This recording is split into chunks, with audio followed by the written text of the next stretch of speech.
কে কে কে ভাই? ভূত এফএম।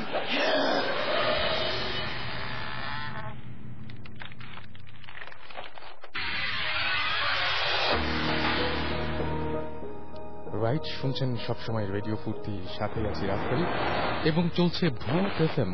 আর ভূত এফএম এর সময় হয়ে গেছে। ভূত এফএম এ আরো একবার সপ্তাহ ঘুরে আবারও আপনাদের সবাইকে স্বাগত জানাচ্ছি। আর আজকে আমার কাছে অন্য দিনের চাইতে আজকের দিনটির ভিন্নতা হচ্ছে এইটা যে আমার কাছে বেশ অন্য রকমের অন্য কিছু ধরনের গল্প আছে, ঘটনা আছে এবং অন্য ধরনের আমার কাছে আজকে ইমেল রয়েছে বেশ কিছু, এবং অন্য ধরনের আমার কাছে বেশ কিছু আপনাদের পাঠানো মানে বিভিন্ন ঘটনা রয়েছে, সেগুলো আমরা একটার পর একটা শেয়ার করব। আমাদেরকে এখনো অনেকেই এসএমএস করে যাচ্ছেন, যদিও এই মাত্র শুরু হলো, কিন্তু আগে থেকে এসএমএস করছেন। আমাদেরকে রিগান গ্যান্ডারিয়া থেকে আমাদেরকে ওস্তা এসএমএস করেছেন আমাদেরকে, ইমরান এসএমএস করেছেন আমাদেরকে, অনিক বরিশাল থেকে, সৌরভ ঢাকা থেকে, এছাড়াও আমাদের এসএমএস করেছেন নীরব বরিশাল থেকে। আচ্ছা, ইমোশনাল সোহান ময়মনসিং থেকে এসএমএস করেছেন আমাদেরকে, লিখেছেন যে আই লাভ ভূত এবং they also love me. So আমার মনে হয় যে এটা আপনার জন্য রাইট প্লেস, আমাদের সাথে এসে সেই মানে আপনাদের যে এই যে রোমান্টিক যে সমস্ত ঘটনাগুলো ঘটে সেগুলো আমার সাথে শেয়ার করার মতো যদি কিছু থাকে তাহলে আমাদের সাথে শেয়ার করতে পারে ইচ্ছা করলে। আচ্ছা, এছাড়া আমাদেরকে লাশ কাটা ঘর এসএমএস করেছেন রাজশাহী থেকে, আনিকা এসএমএস করেছেন আমাদেরকে, এছাড়াও রাতুল এসএমএস করেছেন হাসিব ওকে এসএমএস করেছেন আমাদেরকে, এছাড়াও ঘোস্ট রোমিও তারেক খুলনা থেকে সহ আরো অনেকে। যাই হোক, আপনারা প্রত্যেকবারই আমাদের নানান ধরনের এক্সপেরিয়েন্স পাঠান, বিশেষ করে ইমেল করে অনেক বড় বড় ধরনের ঘটনা পাঠান। আসলে আমি ঘটনাগুলো পড়ব, তবে আসলে যে মানে একবারই আমি ওয়েট করতে পারছেন যে কখন গেস্টদের সাথে সরাসরি কথা বলবো। এনিওয়েজ, আমি কিছু ঘটনা পড়ে ফেলি। আচ্ছা, আমাদেরকে এই ঘটনাটি পাঠিয়েছেন নিঝুম পাঠিয়েছেন ঢাকা ইউনিভার্সিটি থেকে, রাইট? তো নিঝুম যেটা লিখেছেন যে এই বছরের কথা 31 মার্চ থেকে আমার অনেক জ্বর, কোনো কারণ ছাড়া, কিছুতে ঠিক হচ্ছে না। আর আমি ইউজুয়ালি দুঃস্বপ্ন দেখি না, বাট ওই সময়ে প্রতি রাতে খুব ভয়ের স্বপ্ন দেখে চিৎকার করে উঠে যেতাম। আমার মা আমার সাথে ঘুমাতেন। তিনি খুব টেন্সড, কারণ আমার একের পর এক ক্লাস মিস হয়ে যাচ্ছে, ডক্টর দেখাচ্ছি তাও ঠিক হচ্ছে না। 4 তারিখ শরীর অনেক খারাপ হলো, জ্বর সাথে বমি। ওই দিন হরতাল ছিল। এই অবস্থায় মা আমাকে হসপিটালে নিয়ে যান, কিন্তু জ্বরটাও বেড়ে গেল এবং বেড়েই চলল। রিপোর্টে কিছু ধরা পড়ল না। 6 তারিখ রাতের ঘটনা, এবং এরপর ফাইনালি 7 তারিখ আমি পুরা সেরে উঠলাম। আম্মা আমাকে মানে দেখে খুব খুশি, কিন্তু আম্মাকে খুব খুশি দেখলাম না। বিকেলের দিকে মা আমাকে বললেন, তুই কাল রাতে আমাকে ধমক দিলি কেন? আমি তো পুরো অবাক, কারণ মাকে আমি ধমক দেওয়ার কথা না, এবং সেটা আমি কল্পনাও করতে পারি না। আমি বললাম, দিলে তো জেনে শুনে দেয়নি মা, ঘুমের ঘোরে দিয়েছি, কারণ আমি প্রতি রাতে এই ভয়াবহ স্বপ্ন দেখি। আম্মা বলেন, কালকে রাতে কি হয়েছে জানিস? আমি জিজ্ঞেস করলাম। মা যা বলল সেটা হচ্ছে এরকম যে আমি খাটের ভেতরে ঘুমিয়ে দেয়ালের দিকে আর মা বাহিরের দিকে। রাতে হঠাৎ আমার ঘুম ভেঙে যায়। তখন সে ঘরে খুবই বাজে একটা গন্ধ পান আমার মা। একই সাথে প্রচন্ড ভয় পান, কারণ তার মনে হয় মাথার সামনে কিছু একটা দাঁড়িয়ে আছে। আম্মা সবসময় টর্চ নিয়ে ঘুমান।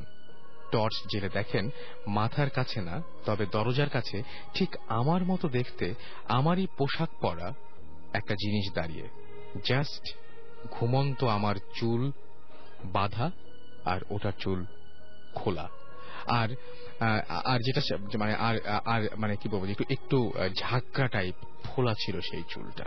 গায়ে টর্চের আলো পড়তেই মা দেখলেন ওটা দ্রুত বেডের কাছে চলে আসছে, যেখানে যেখানে আমি ঘুমাচ্ছি, ওই দিক দিয়ে উঠে যাচ্ছে বেডে। এই দৃশ্য দেখে মা জোরে জোরে আয়াতুল কুরসি পড়া শুরু করলেন, এবং দেখেও সে কোনো এবং সেটা এবং দেখলেন তিনি যে কোনো ভয় পেলেন না। আচ্ছা, দেখেও সে কোনো ভয় পেল না, মানে তাকে দেখে যে সূরাটা পড়া হচ্ছে তারপরেও ভয় পেলেন না, এটা মনে হয় তিনি বুঝাতে চেয়েছেন। তখনই ওরা থেমে পড়ল, আর মা দেখেন যে জিনিসটা খুবই রাগ নিয়ে তাকিয়ে আছে এবং ওটার চোখ মনে হচ্ছে যেন জ্বলছে। মা আরো জোরে জোরে দোয়া পড়তে লাগলেন, আর জিনিসটা সাইজ আস্তে আস্তে ছোট হতে লাগলো, ঠিক একদলা কাপড়ের মতো।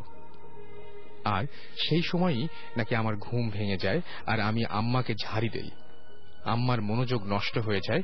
পরে ওই দিকে আলো ফেলে দেখেন কিছু নাই।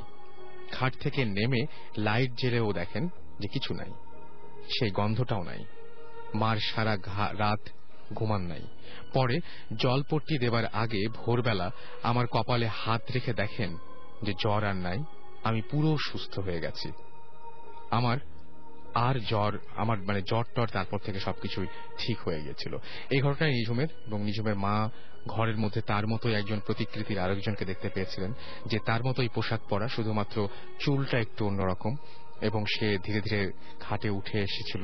এবং যখন তার দিকে টর্চ ফেললো তখনও কিছু হয় নাই, কিন্তু যে মুহূর্তে সূরা পড়া শুরু করলো সেই মুহূর্তেই সেই জিনিসটি একদম পুরোপুরি ছোট হতে হতে একসময় একটা কাপড় হয়ে যায়।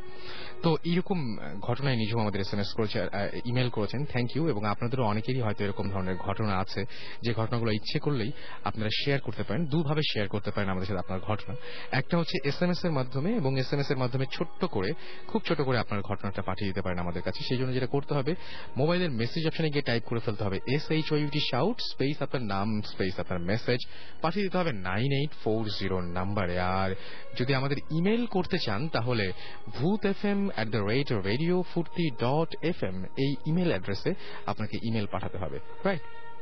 ওকে, অনেক এসএমএস আসছে, তবে তার আগে যারা অনেক কষ্ট করে আমাদের রেগুলার ভয়েস রেকর্ড করে পাঠান, এতটা এফোর্ট দেন, তাদের কথা না বললেই না, সেরকমই একটা ভয়েস ফাইল, একটা রেকর্ডের একটা ফাইল আমরা শুনে আসবো।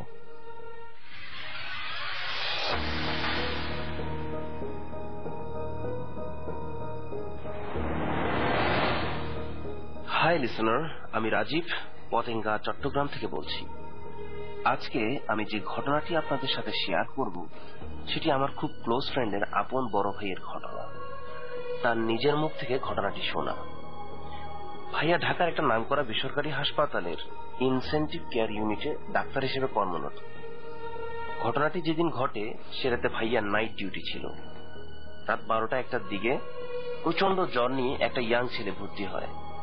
তার বয়স 21 অথবা 22 বছর হবে। গায়ে জ্বর ছিল প্রায় 105 ডিগ্রি।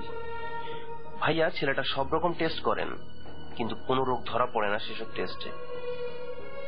জ্বর কমানোর জন্য ভাইয়া তাকে 8 ঘন্টার ব্যবধানে পরপর 2টো সাপোজিটারি দেন, কিন্তু তাতেও ওর জ্বর কমে না। এতে ভাইয়া বেশ অবাক হন। এক পর্যায়ে সে যে দোকানে কাজ করত তার মালিক এসে ভাইয়াকে বলে যে প্রচলিত ডাক্তারি বিদ্যায় এ ছেলের জ্বর কমবে না, কারণ এর গায়ে নাকি বাতাস লেগেছে। লোকটার কথা শুনে ভাইয়া একটু হেসে ফেলেন। ভাইয়া এরকম অবৈজ্ঞানিক কথা বিশ্বাস করেননি। লোকটি সেটি বুঝতে পেরে তার কথা বন্ধ করে দেয়। পরে ভাইয়ার অনুরোধে লোকটি পুরো ঘটনাটি ভাইয়াকে শোনান। পুরান ঢাকায় লোকটির একটা মিষ্টির দোকান আছে। মাঝে মধ্যে তার মিষ্টির দোকান থেকে নাকি রাত 8টা-9টার পরে জিনেরা মিষ্টি কিনতে আসে। তারা একসঙ্গে 5 থেকে 6 কেজি মিষ্টি কেনে। জিনরা আলো সহ্য করতে পারে না, তাই সবসময় এসে আলো নিভিয়ে দিতে বলে। এই ব্যাপারটা লোকটি এবং তার দোকানের কর্মচারী সবাই জানে, কিন্তু ছেলেটা সে দোকানে নতুন কাজ করতে এসেছে, সে এই ব্যাপারটি জানতো না। দুর্ভাগ্যবশত সে রাতে মিষ্টি কিনতে যখন একজন জিন আসে তখন ছেলেটি একা দোকানে কাজ করছিল। মানুষের ছদ্মবেশে সে জিনটি ছেলেটার কাছে মিষ্টি কিনতে চায় এবং তাকে আলো নিভিয়ে দিতে অনুরোধ করে। ছেলেটা তার কথায় বিরক্ত হয়ে বলে সে আলো নেভাতে পারবে না, মিষ্টি কিনলে কিনুন, নয়তো চলে যান। এতে জিনটি খেপে যায় এবং যাওয়ার সময় ছেলেটার গায়ে ফু দিয়ে চলে যায়। একটু পর দোকানের অন্য কর্মচারী এলে ছেলেটা তাকে ঘটনাটি খুলে বলে এবং তার কিছুক্ষণ পর ছেলেটা অসুস্থ হয়ে পড়ে। ঘটনাটা ভাইয়ার বিশ্বাস না হলেও তাকে অবাক করে দিয়ে ভোর রাতে ছেলেটা মারা যায়।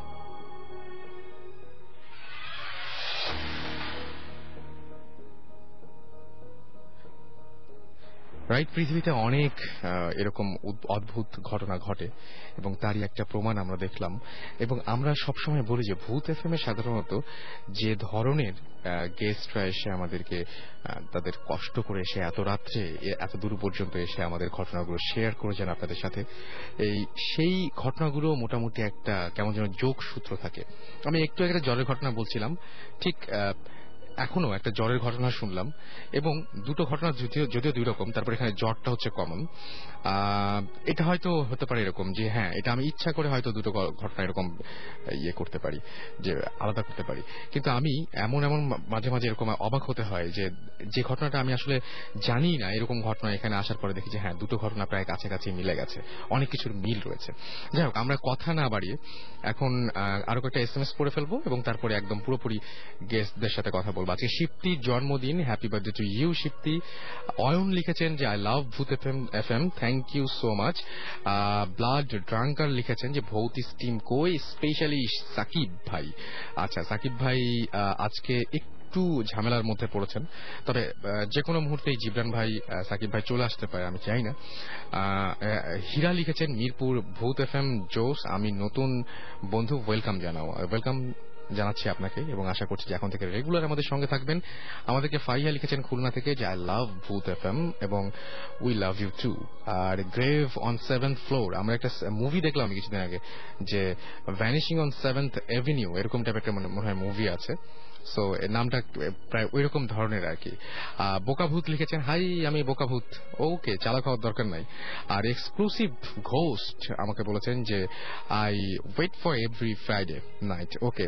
আর আমরাও ওয়েট করি আপনাদের SMS এর জন্য। সো দেরি না করে SMS পাঠিয়ে দিন, লিখে ফেলুন SHOUT শাউট স্পেস আপনার নাম স্পেস আপনার মেসেজ পাঠিয়ে দিন 9840 নম্বরে। আমরা চলে যাচ্ছি আমাদের প্রথম গেস্টের কাছে এবং শুরুতে আপনার একটু পরিচয়টা প্লিজ আমরা শুনি। যে হ্যালো লিসনার্স, আমি আশিক বলছি। আমি রিসেন্ট গ্র্যাজুয়েশন কমপ্লিট করেছি ইউনিভার্সিটি অফ গ্রিনউইচ থেকে। আমি দেশে এসেছি 1 মাস। সো এক রাতে আজকাল আমার ফ্রেন্ডের সাথে আলাপ আলোচনা করছিলাম আমার এক্সপিরিয়েন্সগুলো নিয়ে।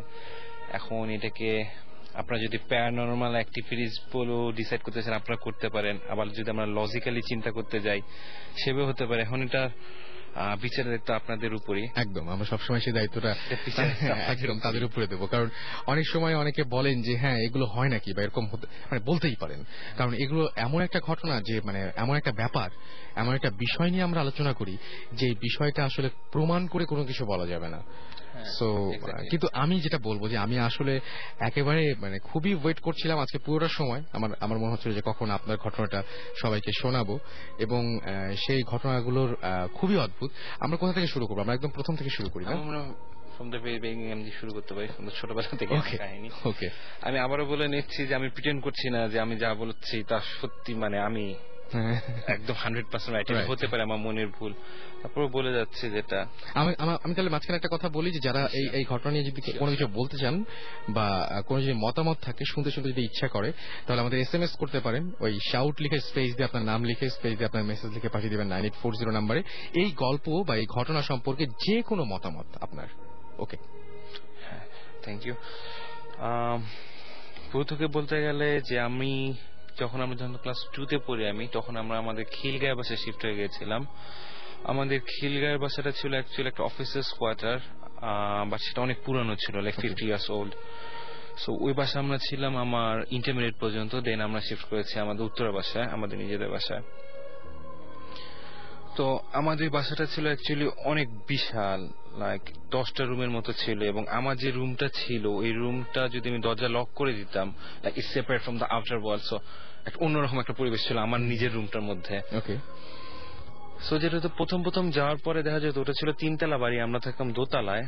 তো প্রত্যেক কোরবানি ঈদের দিন রাতে আমাদের বাসার সাথে শব্দ হতো, লাইক কেউ মাংস কুপাচ্ছে বা এই টাইপের শব্দ। ওকে, তো শুরুর দিকে আমরা বিরক্ত হয়েছিলাম, কিন্তু আমরা সেটা মেনে নিয়েছিলাম, কারণ আমাদের 3তলা যে ফ্যামিলি থাকতো ওই আঙ্কেলটা ছিল একটু হুজুর টাইপের মানুষ, সো উনি হয়তো করতে পারেন করবেন যাদের, সো আমরা ওইটা নিয়ে কমপ্লেইন করিনি।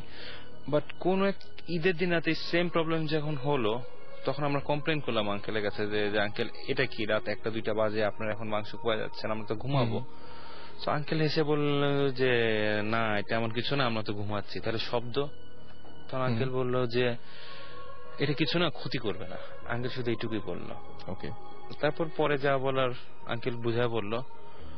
সো প্রবলেম আস্তে আস্তে শুরু হলো ওইখান থেকেই।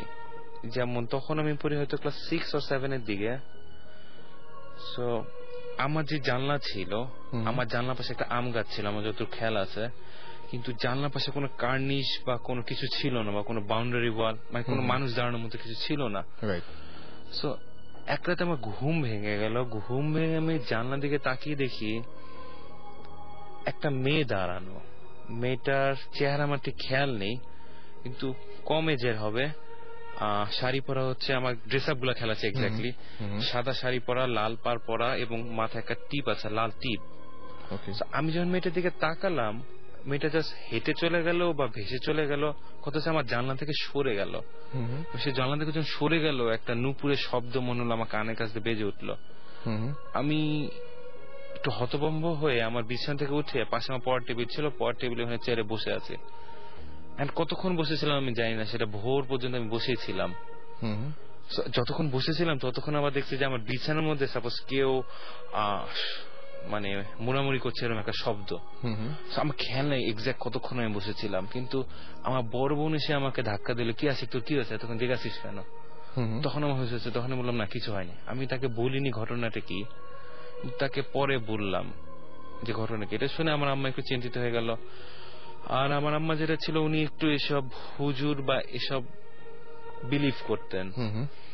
তো আমার আম্মা যেটা করেছিল যে আমাকে বিভিন্ন হুজুরদের কাছে নিয়ে গেল, তারা ট্রিটমেন্টের জন্য বা এই টাইপের কিছু, যেটা আম্মা নিজের জন্য। ওকে। আমরা যখন গেলাম, আমরা একটা আজিমপুরে একটা হুজুরের বাসায় গেছিলাম, সেটা ছিল মহিলা হুজুর। এবং দেখা যেত যে যেটা বলা হতো যে প্রতি শুক্রবার ও শনিবার দিন একটা নির্দিষ্ট টাইমে সেই মহিলার উপর জিনের ভর হতো বা এই টাইপের কিছু। But that I have seen in my own eyes, like একটা নির্দিষ্ট টাইমে মহিলার চেহারা চেঞ্জ হয়ে যায়, গলা সাথে অন্য একটা লোকের কথা আসে। তো সেই মহিলা যখন আমাকে দেখলো, সেই মহিলা আমাকে বলেছিল যে আমার সাথে বলে দুটো জিন আছে যারা সবসময় ক্ষতি করার চেষ্টা করছে। এই জায়গাটা মনে রাখবেন। হ্যাঁ, এটা মনে রাখতে বললাম লিসনারদেরকে। ওকে, তারপরে সো ওই মহিলা তারপর যে করে আমাকে কিছু যা ওরা ট্রিটমেন্ট দেয়, তাবিজ দিল। কিন্তু অদ্ভুত যে ঘটনাটি ঘটেছিল, যেটা আমার মাথার মধ্যে এখন গেঁথে আছে, যে সেই মহিলা ঘরের মধ্যে আমি একটা অদ্ভুত গন্ধ পেয়েছিলাম। সেটা কোনো দুর্গন্ধ না, সুগন্ধ না, কিন্তু একটা মিষ্টি একটা গন্ধ, একটা সুদিং স্মেল, সেটা আমি পেয়েছিলাম। আমার মাথার মধ্যে কেন জানি গন্ধটা ঢুকে গেছে। তো তারপরেও এরকম বিভিন্ন ঘটনা, হয়তো বাসা আর একটা প্রবলেম, এই আম্মার সাথে এরকম, কারণ আম্মা এসব বিভিন্ন হুজুরদের কাছে গেলে আমাকে নিয়ে যেত সাথে, আম্মা তো একা যেত না। তো ওইভাবে নিয়ে যেত আমাকে। সাইদাবাদের একটা হুজুর ছিল, তো ওনার বাসায় এরকম করে সাথে যেতে হলো আম্মার সাথে। তো ইন্টারেস্টিং পার্ট হচ্ছে, সেই আমার যত খেয়াল আছে, সাইদাবাদী হুজুরের বাসায় ঢুকার মুহূর্তে ওখানে একটা মাজার আছে, সাইদাবাদী হুজুরের ওখানে। ওই মাজারের পাশ দিয়ে যখন আমি হেঁটে যাচ্ছিলাম, I got the exact same smell, exact same. সেই অদ্ভুত গন্ধটা পেয়ে আমার আবারও ভয় পেয়ে গেলাম আমি। এবং ভয় পাওয়ার পরে সে সাইদাবাদী হুজুরের বাসা যাওয়ার পরে আমাদের মেইন যে সমস্যা ছিল, সেই সমস্যাটা বলার পরে আম্মা বললো যে আমার ছেলেটা একটু দেখেন। সেই হুজুরও অদ্ভুত। এই যে সেম মানে স্মেলটা পেলেন, একদম সেম স্মেল, এই স্মেলটা প্রথমে পেয়েছিলেন আপনি সেই আজিমপুরের হুজুরের বাসায়, আর সেটা আবার সেকেন্ড টাইম পেলেন ওই মাজারের কাছে, একই ধরনের স্মেল। তারপরে যেটা হলো, এই হুজুর আমাকে যে বলল, যে আমাকে হুজুর দেখে বললো, হুজুর অদ্ভুত কথা বললো যে আমার সাথে বললো দুটো পরী আছে। রাইট, আগের জন বলেছিলেন দুজন জিন, এবং উনি বলেন দুজন পরী, মানে সংখ্যা 2, এবং এটা মোটিভ সেম, এবং দুজনেরই মতামত হচ্ছে একটা, যে কেউ মানে কোন দুইজন আপনার সঙ্গে আছে, তারা জিন হোক বা পরী হোক আছে, মানে এবং দুইজন, সেটা দুইজন। ওকে, ফাইন। তো হুজুর তাবিজ দিলেন, কিন্তু তারপরে থেকে আবার যে অদ্ভুত সমস্যাটা আমার শুরু হলো, যে আমি এর পরে আমি দেশে ছিলাম 2008 পর্যন্ত, 2008 এর লাস্টে চলে গেছি। তার এই that was like 2004, so 2004 to 2008 এই 4 বছর আমি কোন কোরবানি ঈদের দিন, মানে যে গরুটা আমরা কোরবানি দিই, সেই গরুর মাংস আমি কোনোদিন খেতে পারিনি। কেন? কারণ সেই গরু মাংস যে রাতে কোরবানি ঈদের রাতে তো গরু মাংসটা খাওয়া হয়, দুপুরবেলা রান্না হয়।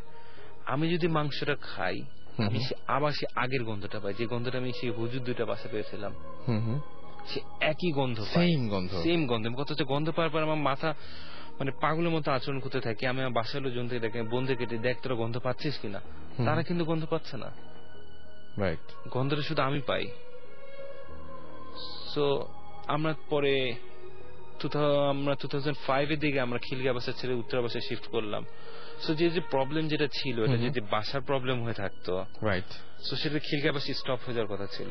যখন আপনারা আসলেন, হ্যাঁ, আমরা যখন উত্তরা শিফট করলাম, খিলগাতে তো স্টপ হয়ে যাওয়ার কথা ছিল। কিন্তু খিলগা আসার পরে যেটা হলো, আমার যেটা খেয়াল আছে, মানে এক রাতে আমার বাসায় কেউ ছিল না, সবাই দেশে বাড়ি চলে গিয়েছিল, আমি একা ছিলাম বাসায়। একা যখন বাসায় ছিলাম, যেটা করেছিলাম লাইট টাইট অফ করা আমার সারা রুমে, গান টান ছাড়া জোরে। সো আমার রুমের আর আমার ডাইমেনশন হচ্ছে আমার রুমের সাথে আমার বারান্দা লাগানো, সে বারান্দার সাথে এল শেপে হচ্ছে আমার বেডরুমে আমার মায়ের বেডরুম। সো যেটা করছিলাম যে আমি ফোনে কথা বলছিলাম সে বারান্দায় বসে বসে। সো বারান্দায় বসে বসে কথা বলতে বলতে হঠাৎ আমি ডান দিকে তাকিয়ে দেখি, মানে আমার মায়ের যে দরজা, ওখানে একটা মহিলা দাঁড়ানো। দিস টাইম এটা একটা মহিলার মতো। ওকে, আমার ফেস কোনো টাইমে আমার ফেস খেয়াল থাকে না, কিন্তু মহিলার গায়ের ড্রেস আপ সেম, একদম আগে যেভাবে দেখেছিলেন এক্স্যাক্ট, সাদা শাড়ি, লাল পাড়, আর আপনার কপালে একটা লাল টিপ। এবং যে এত অদ্ভুত, আমি এত ভয় পেলাম। আমার সাথে যে ফোনে যে ফ্রেন্ডের সাথে কথা বলছিলাম, কাহিনীটা বললাম, আসলে ভয় পেয়েছিলাম। পরে লাইটে যারা সারা রাত বসেছিলাম। এবং এই যে গন্ধ পাওয়ার জিনিসটা, এটা দেখা গেছে যে আমার উত্তরা ভাষাতেও এক্সিস্ট করছে। ঠিক খিলগার বাসায় যেরকম ছিল, উত্তর বাসাতে সেম। কোরবানি ঈদের রাতে দেখা গেল যে আবার মাংস খাওয়ার পর আমি সেম এরকম গন্ধ পাচ্ছি। এবং গন্ধটা এক্সাক্ট শুধু আমার ডাইনিং স্পেসে একটা স্পেসিফিক এরিয়ার মধ্যে গন্ধটা আছে। আমি যদি ওইটা ক্রস করি আর গন্ধ পাই না, কিন্তু ওর মধ্যে আসলে আমি গন্ধ পাই। এবং আমার খেয়াল আছে, আমি আমার মেজো বোনকে ডেকে নিয়ে বললাম, তুই দেখ তো গন্ধ পাস কিনা। ও বলে, না, কোনো গন্ধ পাই না, but I am getting the smell. ভয়। সেভাবে বিভিন্ন গেল। তো এর মধ্যে তো 2008 লাস্টের দিকে দেশ ছেড়ে চলে গেলাম। তো এর মাঝে ইন্টারেস্টিং ঘটনা হচ্ছে, 2006 ও 2007 এর দিকে আমার এক ফ্রেন্ডের বার্থডেতে, লাইক আমরা সেলিব্রেট করছি আমার ফ্রেন্ডের বার্থডে, বুমাসে বসেছিলাম আমরা, আমার খেয়াল আছে। আমার ফ্রেন্ডের আর এক ফ্রেন্ড এসেছিল, একটা মেয়ে এসেছিল, তার নাম আমার মনে নাই, বাট সে মেয়ে বলছিল যে like she was little bit special, কারণ she use to do the black magic or this kind of stuffs. ওই বুমার্সে আমরা খাওয়া দাওয়ার পরে সে মেয়ে যেটা করছিল যে সবার হাত দেখছিল, যে আমার বিভিন্ন ফ্রেন্ডের হাত দেখছিল, বিভিন্ন ফ্রেন্ডের হাত দেখে ও সম্বন্ধে বলছিল। অদ্ভুত বিষয় যে আমার এক ফ্রেন্ড ছিল, ওই ফ্রেন্ডের হাত দেখে বলল যে তোমার বয়ফ্রেন্ড দেশে বাইরে থাকে, এবং দেখা যাবে যে তোমার বয়ফ্রেন্ডের সাথে তোমার বিয়ে হবে এবং তুমি দেশের বাইরে চলে যাবা। ফরচুনেটলি আমার ফ্রেন্ড কিন্তু পরশু রাতে ফ্লাই করেছে, ওর বয়ফ্রেন্ডের সাথে বিয়ে হয়েছে এবং ওরা কিন্তু কানাডা চলে গেল। যেভাবে বলেছে সেভাবেই হয়েছে। ওকে, ফাইন। সো সবারটা যখন দেখলাম, আমার কি মনে হলো, আমি ইন্টারেস্টেড, তাকে হাতটা দেখালাম। অদ্ভুত বিষয়, সে আমার হাত দেখে 10 মিনিটস 15 মিনিট সে কিছু বলছে না। আচ্ছা, সে জাস্ট হাতের দিকে তাকিয়ে আছে। আমি বললাম, হোয়াটস রং? সে বলে, ইউজুয়ালি এরকম কিছু দেখা যায় না। আমি বললাম, সমস্যা কি? বললো, someone has erased all my fortune lines. আমার হাতের কোন লেখা সে পড়তে পারছে না। যদি আমি এখন আমার হাতে লেখা দেখতে পাচ্ছি, যে সে বলছে যে ফরচুন লাইন যেগুলো ছিল, someone has erased। এখন ওরা, ও মেয়েটা যেটা বলছিল যে স্পিরিটের ভাষা, অ্যাকচুয়ালি স্পিরিট জিনিসটা এটা ক্যাথলিকরা বলে, হলি স্পিরিট জিনিসটা ক্যাথলিকরা বিলিভ করে। ওরাও যেটা বলছে যে দুইটা স্পিরিট আমার উপর আছে, বা এটা সেই আগের ব্যাপার। and they have erased all my fortune lines, and তারা সবসময় চেষ্টা করছে আমার একটা মানে ক্ষতি করার। and as a result সে মেয়ে যেটা বললো যে I never can be a good son, I never can be a good dad, I never can be a good brother, I never can be a good friend, or I never can be a good husband. So অদ্ভুত লাগলো। অদ্ভুত লাগার উচিত, মানে সেটা স্বাভাবিক। যাই হোক, আমি 2008 তারপর দেশ ছেড়ে চলে গেলাম। সাধারণত মানে এরকম নেগেটিভ কিছু হলে যারা বোঝেন বা যারা দেখেন তারা সাধারণত বলেন না। এবং আমি যেটা বলবো যে যারা দেখেন, মানে যারা এই যে বন্ধু বান্ধব এরকম শখ করে যারা হাত দেখে, আমি এই কথা সূত্রে একটু বলবো, যদি আপনারা আসলে এরকম কোনো কিছু পান বা বলেন, বোঝেন, তারপরেও সেটা বলা ঠিক না, আসলে বলা উচিত না, আমি এটা মনে করি। একদম ইম্প্যাক্ট পড়ে, এবং মনে হয় কি যে ওই দিকে কিছুটা ডাইভার্টেড হয়ে যায় মানুষটা। তো এটা কখনোই বলা উচিত না, নেগেটিভস গুলো বলা উচিত না। এর মধ্যে একটা ইন্টারেস্টিং ঘটনা ইন্টারাপ্ট করার জন্য, যে ইন্টারেস্টিং ঘটনা যেটা ছিল যে আমি 2000 লাস্টের দিকে চলে গেছিলাম, কিন্তু লাস্টের দিকে আমাদের ফ্রেন্ড সার্কেলের মধ্যে একটা মানে অদ্ভুত একটা মজার জিনিস ছিল যে প্রতি শবে রাতে আমরা ফ্রেন্ড মিলে একসাথে বের হতাম। সো দেখা যাচ্ছে হয়তো আমরা নামাজ পড়তাম রাত 12টা-1টা পর্যন্ত, তারপর যেটা আমরা করতাম ফ্রেন্ডরা মিলে ঘুরে বেড়াতাম। কিন্তু আমাদের ঘুরে বেড়ানোর জায়গাগুলো ছিল অদ্ভুত। যেমন আমরা চলে যেতাম হচ্ছে মিরপুর 1 নম্বর মাজারে, হয়তো সেখানে রাত 12টা-1টা মানে 12টা থেকে 3টা পর্যন্ত কাটাতাম। কাটানোর পর আমরা ডাইরেক্ট চলে যেতাম আজিমপুর গোরস্থানে, সেখানে ভোর হওয়া পর্যন্ত আমরা কাটাতাম। তো দেখা গেছে আমি দেশের আগে 2 থেকে 3টা শবে রাত এভাবে কাটিয়েছি। লাস্ট শবে রাতে আই ক্যান রিমেম্বার, মানে লাস্ট যে শবে রাতে আমি দেশে করেছিলাম, আমার ফ্রেন্ডরা সব মানে সব ফ্রেন্ড এক জায়গায় আছে, আমি আলাদা ছিলাম। আমি আজিমপুর আমাকে যত খেলা আছে আমি অলমোস্ট কভার, সবগুলা কবর আমি কভার করার চেষ্টা করেছি। সবগুলা কবর সামনে আমি যে একটু একটুকে দাঁড়িয়েছি, এবং একটা অদ্ভুত বিষয় যে প্রত্যেকটা কবরের সামনে আমি আলাদা আলাদা গন্ধ পেয়েছি, আলাদা আলাদা গন্ধ। আমি আমার ফ্রেন্ডকে জিজ্ঞেস করলাম যে দেখ তুই গন্ধটা পাস কিনা। ফ্রেন্ড বলে এখানে আগরবাতি জ্বালানো আছে, গাঁদা ফুলে মালা দেওয়া আছে, এগুলা গন্ধ হতে পারে। আলাদা ইটস ডিফারেন্ট স্মেল। ও, তার মানে আপনি শুরু থেকেই মাজারে বা মানে এই যে কবরের গোরস্থানে যে ধরনের গন্ধ পাওয়া যায় সেই ধরনের গন্ধ কখনোই পেতেন না, বা বাসাতে যেটা পেতেন সেটাও ঠিক এই লোবান বা বাসে আমি যে টাইপের গন্ধটা পেতাম এটা ডিফারেন্ট গন্ধ, এটা আবার এখানে আবার একদম আলাদা। হ্যাঁ, কবরে আলাদা গন্ধ। কথা হচ্ছে প্রত্যেকটা কবরে গন্ধ আলাদা। আই ক্যান ডিফার, প্রত্যেকটা কবরে আলাদা আলাদা গন্ধ। ওকে, আই ক্যান ডিফার। ওই রাতে ভয় পাইনি অ্যাকচুয়ালি, আমি জিনিসটা এনজয় করছিলাম যে একমাত্র আমি পাচ্ছি, প্রত্যেকটা অদ্ভুত লাগছিল, ব্যাপার মজা লাগছিল জিনিসটা অ্যাকচুয়ালি। সো তারপর আমি লন্ডন চলে গেলাম। লন্ডন যাওয়ার পর হয়তো এটা বন্ধ হয়ে যাওয়ার কথা ছিল, কারণ হলে বিজি লাইফ ছিল, আমি আমার স্টাডিজ ছিল। অদ্ভুত যে জিনিস হলো, আমি আমার ইউনিভার্সিটি ডরমিটরিয়ামে থাকতাম না, কারণ ওখানে এক্সপেন্সিভ ছিল। আমি যেটা করতাম, আমি ফ্রেন্ডকে নিয়ে একটা আলাদা ফ্ল্যাট নিয়ে থাকতাম, আমার কয়েক ফ্রেন্ড মিলে। আমার রুমটা শেয়ার করতাম এক ফ্রেন্ডের সাথে। এটা হচ্ছে আপনার 2010 এর লাস্টের দিকের ঘটনা। ওই দিন আমার কোনো ক্লাস ছিল না, ওই দিন আমার কাজ ছিল না, আমি পুরো রিল্যাক্স মুডে ছিলাম। সারাদিন আমি বিছানায় রেস্ট নিয়েছিলাম, সুন্দর মতো ডিনার করে বিছানায় চলে গেছিলাম টাইমলি। আমার ফ্রেন্ড ওই দিন রাতে ছিল না বাসায়, সে পাশের ফ্ল্যাটে গিয়েছিল আমার এক ফ্রেন্ডের বাসায়। রাত 1টা-2টার দিকে হবে, আমি ঘুমটা ভেঙে গেল। ঘুমটা ভেঙে মানে আমাদের 2 ফ্রেন্ডের বেড পাশাপাশি, আমার বেড আমার ফ্রেন্ডের বেড পাশাপাশি, মাঝে ফাঁকা স্পেস।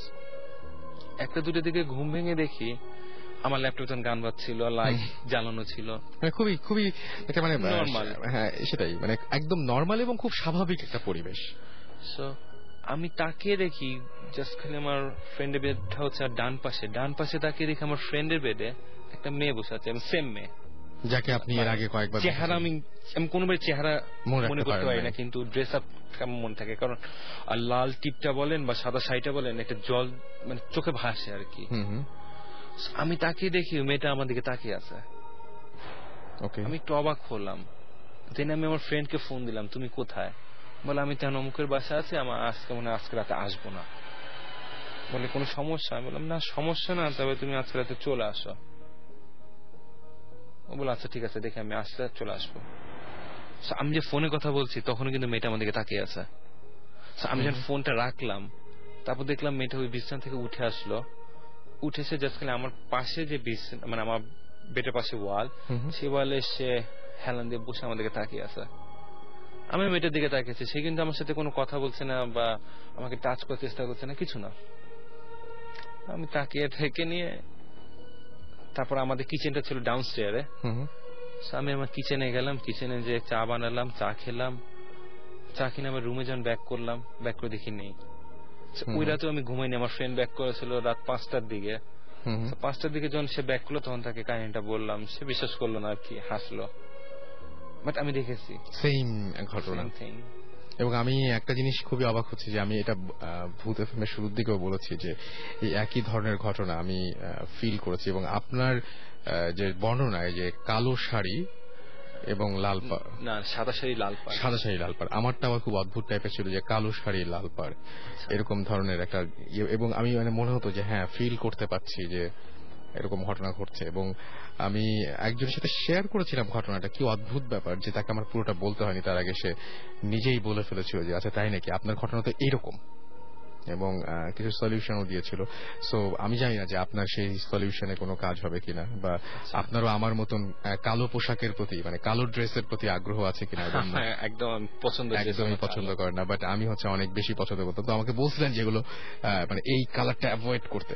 এনিওয়েজ, তো আমার কাছে যেটা মনে হয় যে ঘটনাগুলো খুবই খুবই খুবই অদ্ভুত ধরনের ঘটনা, এবং মানে এটা আসলে ব্যাখ্যা চাওয়ার কোনো মানে হয় না। এটা মানে সাইকোলজিক্যালি যদি চিন্তা করতে থাকি, হ্যাঁ, যখন এটা নিয়ে হয়তো চিন্তা ভাবনা করতাম যখন দেশে থাকতাম। হ্যাঁ, কিন্তু মানে ব্যাপারটা হচ্ছে যে আমি যেটা বলবো যে দেশের বাইরে গেলে তখন একটা ভিন্ন পরিবেশ, সুন্দর গান বাজছে ল্যাপটপে, সুন্দর একটা দিন, আপনি সারাদিন রিল্যাক্স ছিলেন, সুতরাং আপনার ব্রেইনও টায়ার্ড না। তো এরকম মানে কিছু কিছু ঘটনা তো এরকম উদ্ভট থাকতেই পারে, পৃথিবীটাই অদ্ভুত। এবং এই যে আপনি যে 2 সংখ্যার কথা বললেন, আমার সাথে একটা ছেলে থাকতো, সেই ছেলেটা ছিল সাউথ আফ্রিকান, হোয়াইট ছিল, south African white, Patrick's. So ওরা ছিল ক্যাথলিক। ও আমাকে কাহিনীটা বললো, ক্যাথলিকটা বিলিভ করে হচ্ছে আপনার হলি স্পিরিটে। আমাদের যেমন জিন, ক্যাথলিকদের সেরকম হলি স্পিরিট। সো প্যাট্রিক একটু পাগল টাইপের ছিল, একটু ফাঙ্কি। ওই স্টুডেন্ট ছিল না, কিন্তু আমাদের ফ্রেন্ড ছিল। আচ্ছা, ফাঙ্কি, ওইসব ব্ল্যাক ম্যাজিক এইসবের প্রতি তার ভালো আগ্রহ ছিল। আচ্ছা, সো একদিন গল্প চলে প্যাট্রিককে যখন এইসব বললাম, তো প্যাট্রিক এরকম, ওর যে স্টাইল, ওর হাত দেখতো না, একটু অন্যভাবে এসব যাচাই করতো। সে প্যাট্রিকও যাচাই টাচাই করে নিয়ে প্যাট্রিক আমাকে যেটা বলেছিল যে আমার সাথে 2টা হলি স্পিরিট আছে, ওর ভাষা যেটা, মানে সেই 2টা, সেও বলো 2টা আমার সাথে আছে না, সে বলছে আমার উপর প্রভাব আছে। আচ্ছা, 2টা হলি স্পিরিটে। ওকে ওকে, সো আমাদেরকে আপনার মানে অলরেডি আপনার যে ঘটনা আপনি শেয়ার করেছেন, সেই ঘটনা অনেকের কাছেই ভালো লেগেছে, কেউ কারো কাছে খারাপ লাগেনি এখনো পর্যন্ত। তন্ময় লিখেছেন যে বস, মানে ভাই আপনার প্রবলেম তো খুবই অদ্ভুত। ওকে, আর এই নিশি লিখেছেন মুন্সিগঞ্জ থেকে যে স্মেলটা কি ধরনের ছিল, একটু কি এক্সপ্লেইন করা যায়, যে স্মেলটা পেতেন বাসায়, সেটা কি এক্সপ্লেইন করা যায়? জিনিসটা বললাম যে জিনিসটা দুর্গন্ধ না, আবার সুগন্ধ না, বাট একটু মিষ্টি গন্ধ, মানে সুদিং। আচ্ছা, ওকে।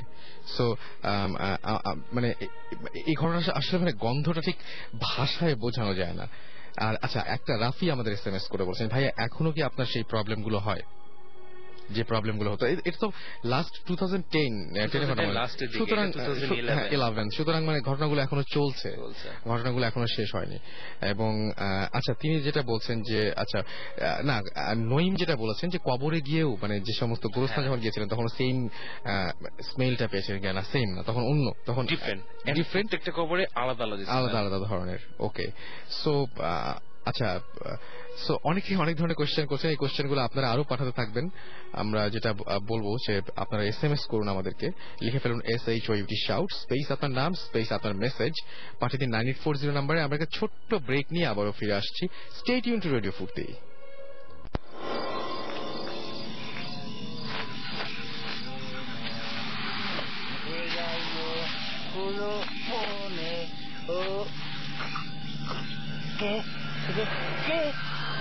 ¿Qué, güey? Voot FM.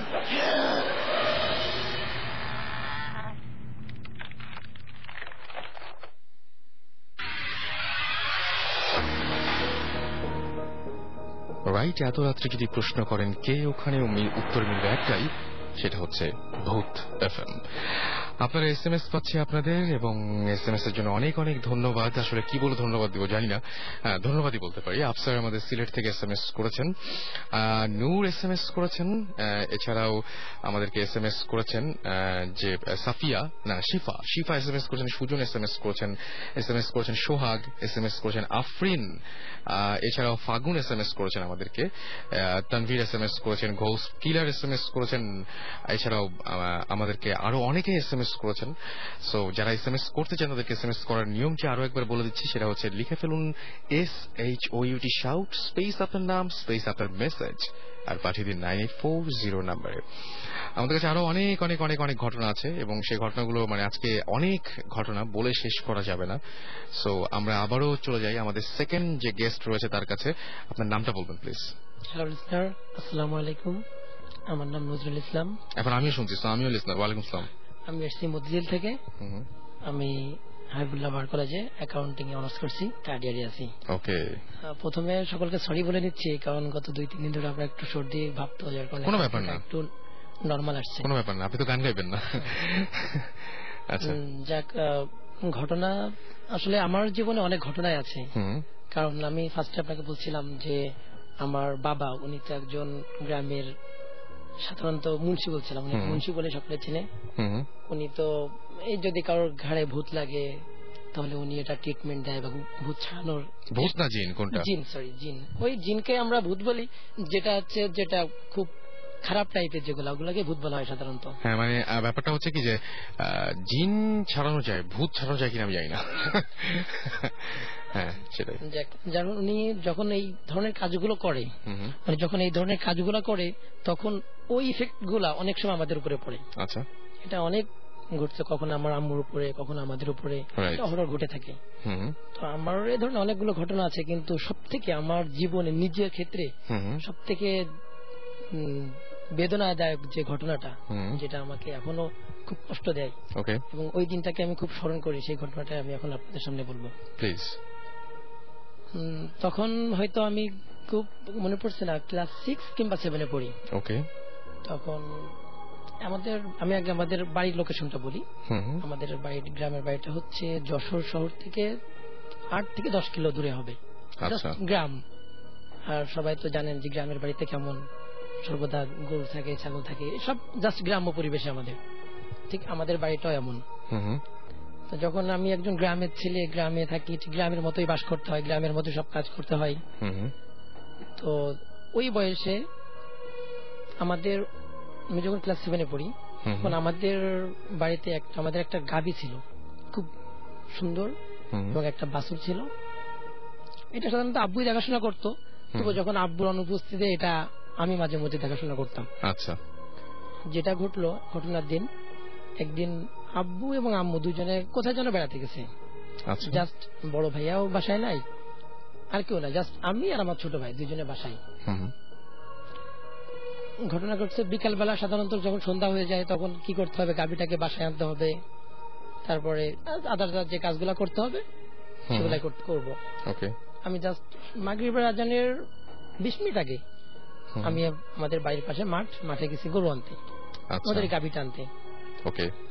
ওখানে যাওয়ার পরে আমি দেখলাম যে গাভীটা যেখানে বাঁধা হয়েছিল গাভীটা নাই। আচ্ছা, তখন তো আমি অবাক যে আমার গাভীটা গেল কোথায়। তখন বাসায় ব্যাক করি, বাসায় ব্যাক করে আশেপাশে পাড়ার সমস্ত বাড়িতে খোঁজ নি, কারোর বাসায় যাইনি, কেউ বলতেও পারে না।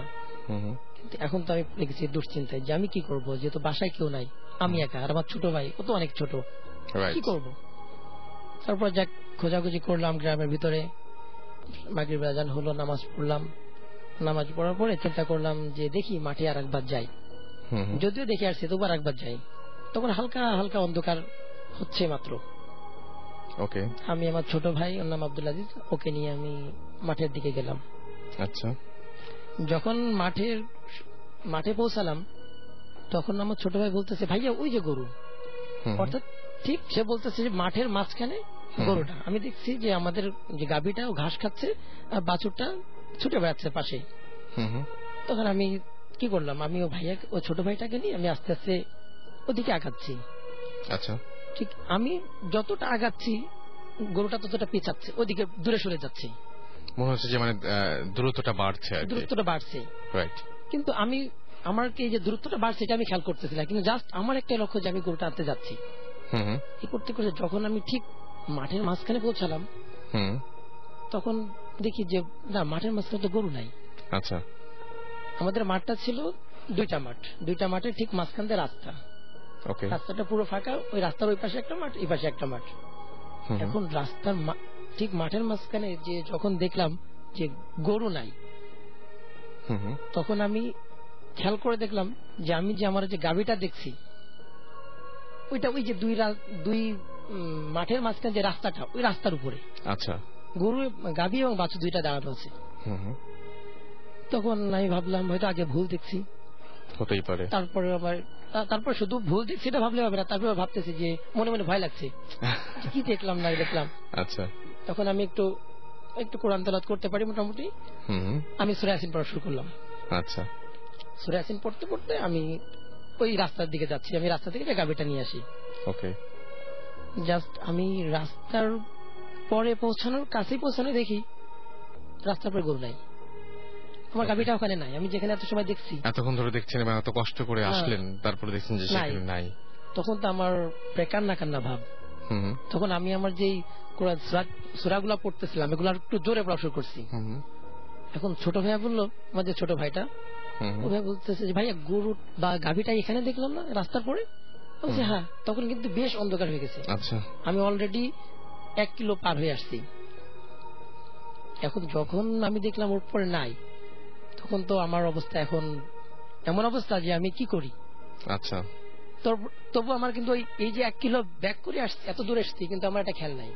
আমি আমার গাভীটা নিয়ে যাব, আমি গাভী দেখতেছি, গাভী নিয়ে যাব না কেন। পরে খেয়াল করলাম যে আমি যে গাভীটা দেখছি, আমি যে মাঠ পার হয়ে আসছি, এরপরে যে মাঠটা, ওই মাঠে ঠিক মাঝখানে গাভী।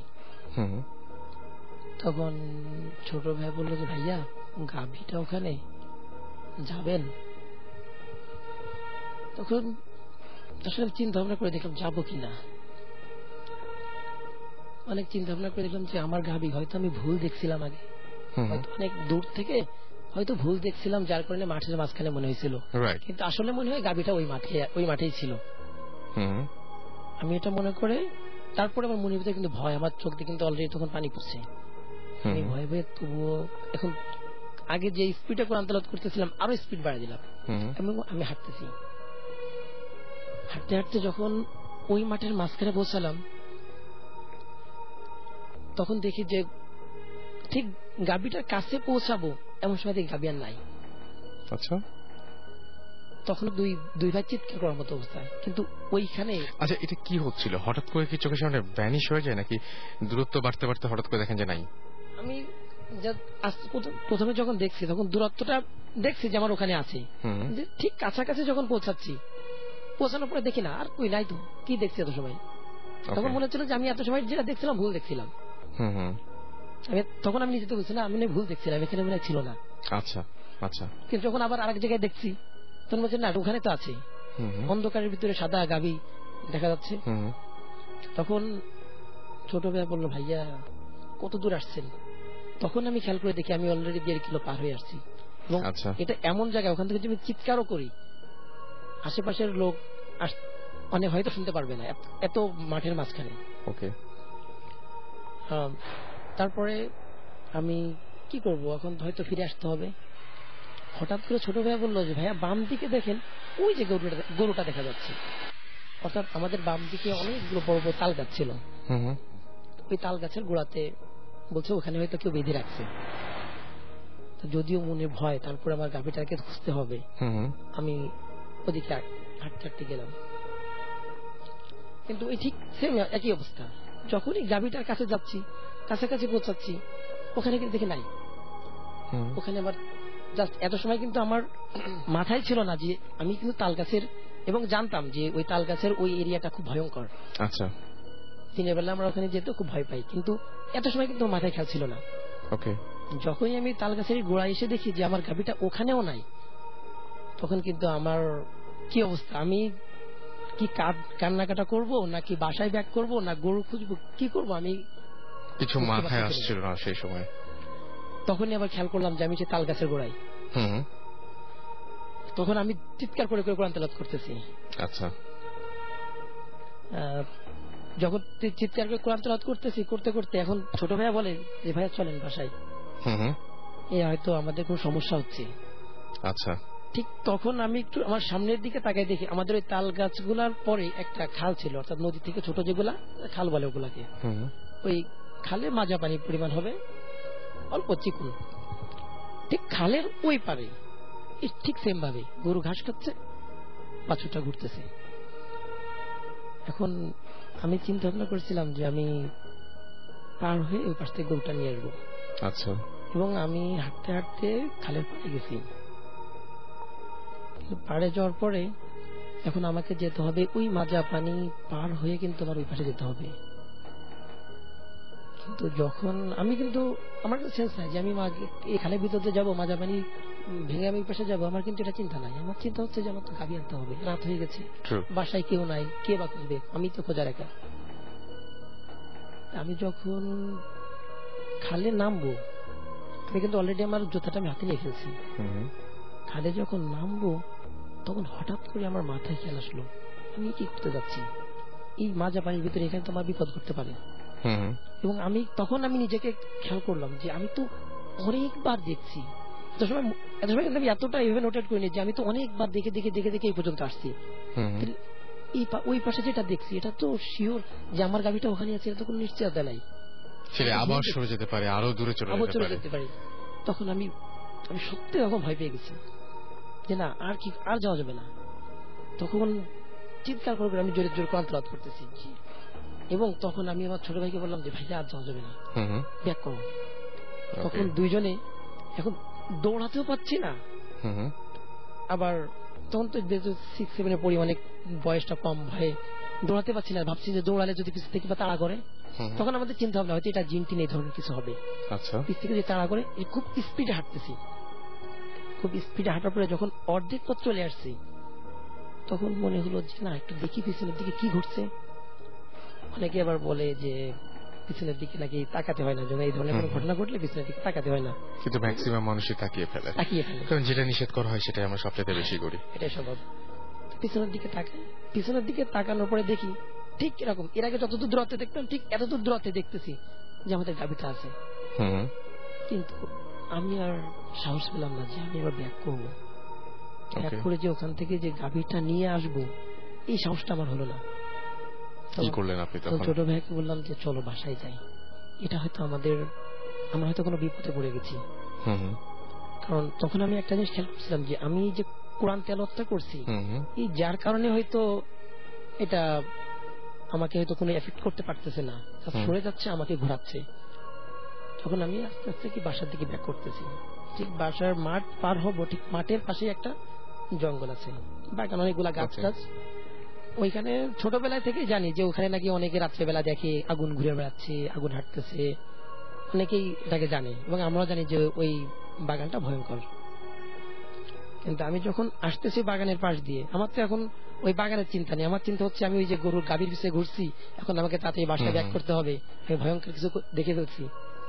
তখন ওই বাগানের কাছে আসলেই দেখি বাগানের ভিতরে আমার গাভী আর বাছুর। আচ্ছা।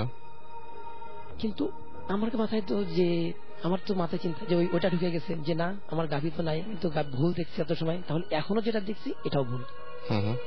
আমি আর ওই বাগানের ভিতরে যাইনি। আমি তখন খুব নিজের গায়ের যতটুকু সাহস ছিল, সেই সাহসটাকে নিয়ে আমি দ্রুত বাসায় আসি। বাসায় এসে আমার বাসায়, তখন তো বাসায় দেখি কেউ নাই, তখন বাসায় এসে চুপচাপ শুয়ে পড়ি।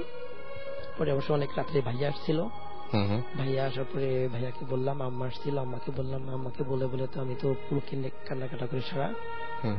তা পরের দিন যেটা হলো যে ওই যে আমি লাস্টে যখন দেখলাম যে বাগানের কাছে যে গরুটা, লাস্ট যেখানে দেখছিলাম আর বাগানের ভিতরে, ভয়ঙ্কর যে বাগানটার ভিতরে, ওইখানেই ছিল গরুটা। এবং ওখান থেকে পরের দিন সকালে ওই গাছের সাথে জড়ানো ছিল, ওখান থেকে পরের দিন সকালে গাভীটা আনা হয়েছে। এই হচ্ছে ঘটনা। আমি বলেন, এই ঘটনাটা যখন আমি গতকাল আমার এক বন্ধুর সাথে শেয়ার করতেছিলাম, আমাদের পাশেরই আমার সাথে একসাথে থাকে, ওর সাথে শেয়ার করা অবস্থায় ও ওই মাঠের কথা, ওই মাঠের একটা ঘটনা বললো যে সে শুনে আমাকে মনে হলো যে এটা লিসনারদের একটু এটা মনে হয় বলা যেতে পারে, ওই মাঠেরই। আচ্ছা বলেন। সেটা হচ্ছে যে 1 বছর আগে, সরি আজ থেকে 15-20 বছর আগে থেকে প্রায় গত এটা মনে হয় 3-4 বছর ধরে অফ আছে, তার আগের বছরগুলাতে প্রতি রমজানের সময় ওই বিলে কে যেন খুব গভীর রাতে বাঁচাও বাঁচাও বলে চিৎকার করতো। ঠিক যে বিলটাই আপনি গেছিলেন? হ্যাঁ, ঠিক যে বিলটাই গেছিলাম। বাঁচাও বাঁচাও কে চিৎকার করতো এবং আশেপাশে এত জোরে চিৎকার করতো, ঠিক আশেপাশে যতগুলো গ্রাম আছে সবাই শুনতে পেত। আচ্ছা। এবং কে বলতো, কোন সবাই এসে লাইট টাইট মারতো, কোনো মানুষ নাই, জাস্ট কয়েক মিনিট ধরে বাঁচাও বাঁচাও করে চিৎকার। পরে আমি অবশ্য ঘটনাটার কারণটা জানতে পারি। কারণটা যা শুনছি সেটা হচ্ছে যে অনেক আগে ওই মাঠে একটা লোককে এভাবে কুপিয়ে হত্যা করা হয়েছিল, এবং সে নাকি রাত্রিবেলা এভাবে যখন থেকে কুপানো হচ্ছিল তখন নাকি সে খুব জোরে চিৎকার করতেছিল যে বাঁচাও বাঁচাও বাঁচাও বলে। ওকে, সেইটা হচ্ছে কারণ, মানে সেই কারণে নাকি প্রতি রমজানের 20 তারিখে নাকি ওই মাঠে যখন শব্দ শোনা যায়। তার মানে যদি কেউ ইন্টারেস্টেড হন তাহলে অবশ্যই আমাদের মাধ্যমে আপনারা ইচ্ছা করলে সেই মাঠে গিয়ে এই ভয়ঙ্কর জিনিসটি এক্সপেরিয়েন্স করে আসতে পারেন। ওকে, সো আমার কাছে একটা মেইল আছে। ইমেলটা এসছে ইন্ডিয়া থেকে, এবং তিনি লিখেছেন যে, হাই রাসেল, আমি ইন্ডিয়ার মালদা জেলা থেকে বলছি এবং আপনাদের SMS করছি। সাকিব, সুমন, জিবরান সবাইকে প্রীতি ও শুভেচ্ছা, ধন্যবাদ জানাচ্ছি। এবং তিনি যেটা বলছেন যে রেডিও ফুর্তি ভূত FM খুব ভালো লাগছে। আমার নাম রেজাউল এবং কলেজের গণ্ডি পেরিয়ে SSC এক্সাম দিয়েছি। আমি যদিও চোখে ভূত দেখিনি, কিন্তু ছোটবেলায় স্কুল কলেজ লাইফে কিছু ঘটে যাওয়া ঘটনা মানে যে হয়েছে, যেটার উত্তর আমি এখনো খুঁজে পাইনি। সেই ঘটনার সঙ্গে আমাদের সঙ্গে শেয়ার করতে চান তিনি, এবং তিনি বলছেন যে আমি ভৌতিকদের একটা ইনফরমেশন দিতে চাই তার আগে। সেটা হচ্ছে মানুষের 12টা রাশি আছে, তার মধ্যে যে সমস্ত ছেলে বা লোকে রাশি লিও অর্থাৎ সিংহ, তারা কিন্তু কখনো ভূত দেখতে পারবেন না, কিন্তু ভূতদের ডিস্টার্বটা ফিল করতে পারবেন বা অনুভব করতে পারবেন। তো এখন এরকম অনেক ঘটনা পরে তা কল করে তিনি আমাদেরকে বলতে চেয়েছেন বা ইমেল করে আমাদেরকে জানাবেন তার সেই ঘটনাগুলো, এবং তার মধ্যে ছোট একটা ঘটনা তিনি শেয়ার করছেন, এবং তিনি বলছেন যে এই ঘটনাটি ঘুমালে, সে যখন ঘুমায় তখন বিশেষ করে রাতের বেলা তাকে মাঝে মাঝে পোপা চেপে ধরে, এবং তিনি বলছেন যে যেন আমার মনে হয় যে আমার পুরো শরীরটা জোর করে চেপে ধরেছে। আমি ছটফট করে জোর দিয়ে চেঁচাবার চেষ্টা করছি, কিন্তু কোনো লাভ হচ্ছে না, এবং তার ঘরে অদ্ভুত অদ্ভুত ধরনের সব ঘটনা ঘটতে থাকে। প্রতি রাতেই এরকম ঘটনা তাকে ফেস করতে হয়, এবং তিনি বলছেন যে আমি রাতের লাইটের সুইচ অফ করে দরজায় খিল এঁটে ঘুমাই। রাতের বেলা মাঝে মাঝে দেখি যে সুইচ অন অফ এর পর পটাং পটাং, মানে সুইচ অন অফ হচ্ছে, এরকম ধরনের শব্দ তিনি শুনতে পান। এবং ঘরের মধ্যে তিনি টেবিল, বাক্স, আলনা এবং দেয়ালের ভেতরে কিরকম যেন একটা খুটখাট শব্দ শুনতে পান। এরকম নানা ধরনের আজব শব্দ তিনি শোনেন। অথচ তিনি বলছেন যে আমি একাই আমার ঘরে থাকি এবং আমার ঘরে কারো ঢোকারও কথা না, এ ধরনের কোনো শব্দ শোনার কথা না। এরকম প্রতিনিয়ত অনেক আওয়াজ তিনি পান, এবং তিনি বলছেন যে মাঝে মাঝে এরকম মনে হয় যে রুটি তৈরির আওয়াজ পাচ্ছি, আমি জলে পিতলের কলসির আওয়াজ পাচ্ছি, জলের গ্লাস উঠানোর শব্দ, এবং কড়াইয়ের মধ্যে ওই যে চামচ নাড়ার যে শব্দ, এরকম ধরনের রান্না বান্না নানান ধরনের শব্দ তিনি অনুভব করতে পারেন। এবং সাহস করে অনেকবার তিনি টর্চ নিয়ে গিয়ে দেখেন যে কেউ নেই, অথচ তিনি দেখেন যে শব্দগুলো হচ্ছে। তো এরকম ধরনের নানান রকমের কাহিনী হয়তো আপনাদের জীবনেও ঘটে এবং আপনারাও ফেস করেন, এবং সেই ঘটনাগুলো নিশ্চয়ই আমাদের জানাতে চান। সেটা জানাতে হলে যেটা করতে হবে, আপনাদের মোবাইলের মেসেজ অপশনে গিয়ে টাইপ করে ফেলতে হবে SHOUT শাউট স্পেস আপনার নাম স্পেস আপনার মেসেজ পাঠিয়ে দিতে হবে 9840 নম্বরে। আমরা পরিচিত হব আরো একজন আমাদের গেস্ট যিনি রয়েছেন তার সাথে, এবং সেই গেস্টের নাম বলুন প্লিজ। হ্যালো লিসেনার, আমি মাহমুদ কমল, আমি দেশ টেলিভিশনে আছি, স্পোর্টস রিপোর্টার। ওকে, সো আপনি টেলিভিশনের স্পোর্টস রিপোর্টার, তো যখন রিপোর্ট করেন তখন নিশ্চয়ই কোনো ভিত্তিহীন রিপোর্ট দেওয়া যায় না, তাই না? হ্যাঁ, তা অবশ্যই। আমার যেটা মনে হয় যে আজকে ভিত্তিহীন কোনো কিছু শুনবো না আমরা, বরং ভয়ঙ্কর কিছু এবং ভিত্তি আছে এরকম কিছুই শুনবো। অবশ্যই, যেটা হচ্ছে যে তো আমরা এই ঘটনা শোনার আগে এটা বলি নাই, একটা ছোট ব্রেক নিব এবং ব্রেকের পরে আবারও ফিরে আসবো।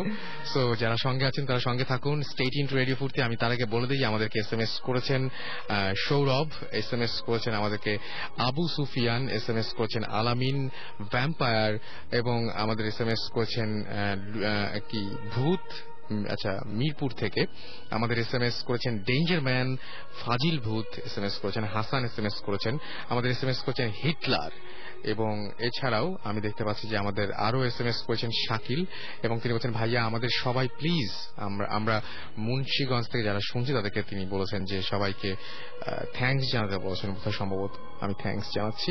এছাড়াও অলি আমাদের SMS করে বলছেন যে ভাই আজকে প্রথম ভূত FM শুনছি, ওয়েলকাম টু ভূত FM, এবং এটা একটা খুব চমৎকার একটা প্যারানর্মাল ওয়ার্ল্ডের মধ্যে থাকা ভূত FM মানেই।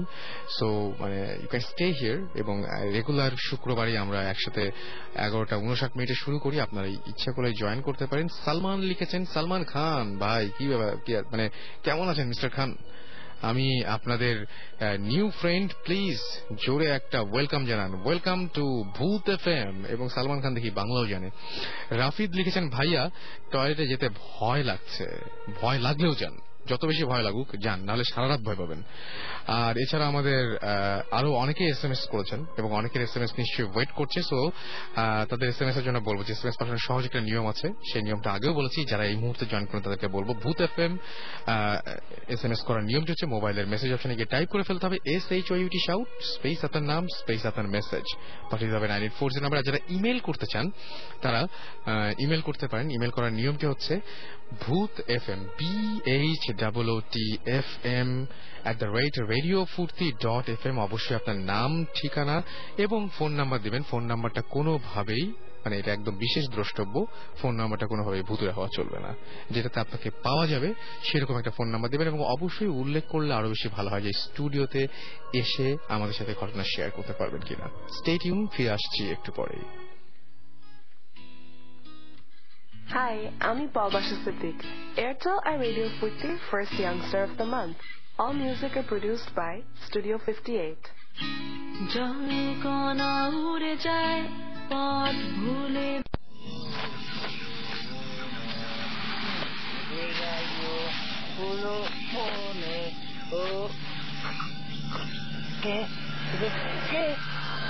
কে ভাই ভূত FM।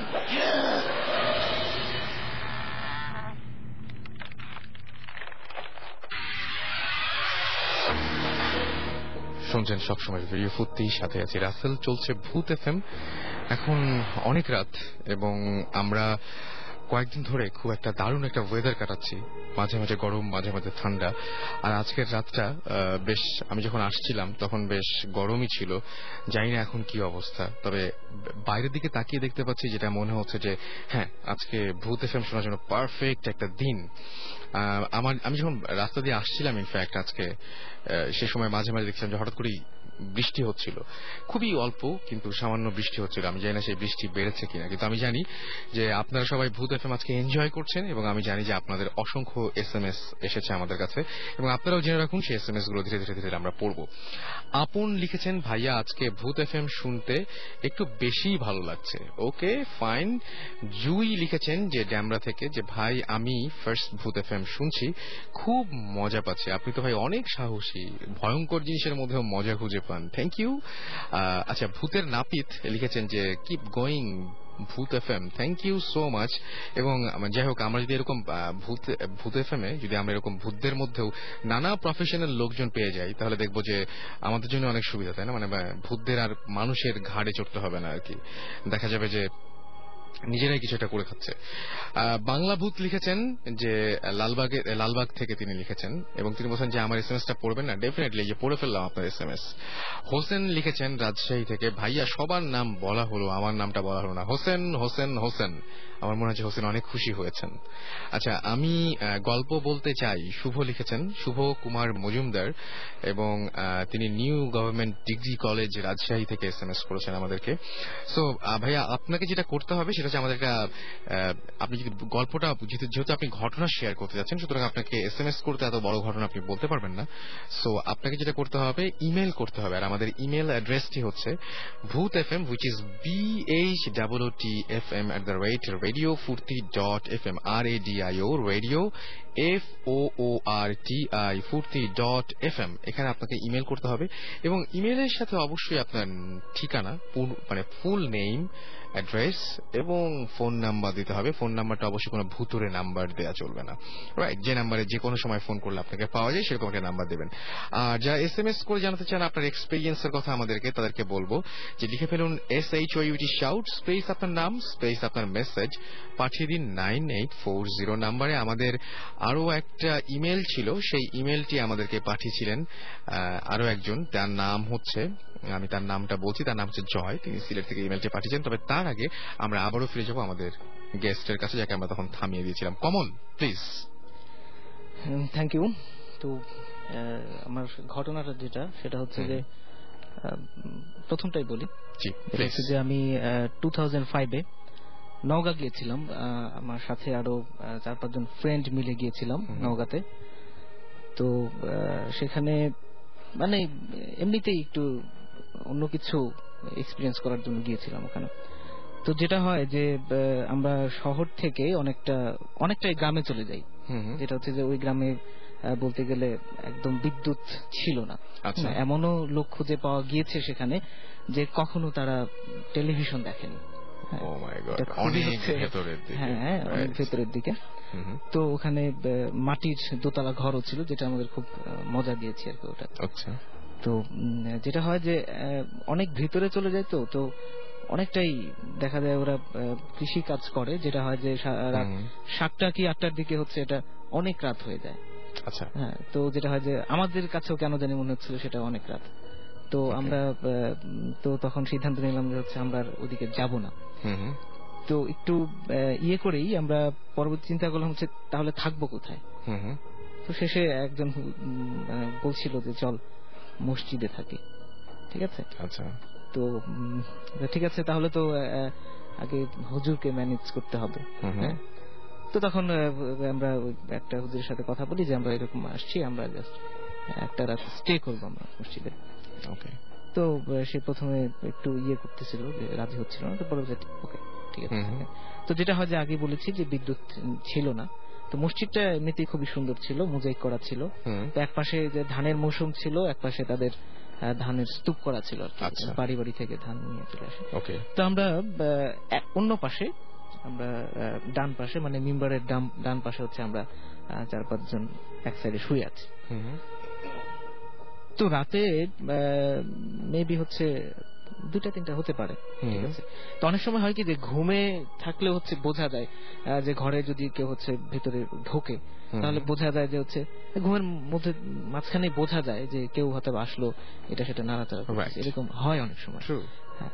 তো আমি যেভাবে শুয়েছিলাম যে আমার একদম মানে চোখের সামনে দরজাটা ছিল মসজিদের।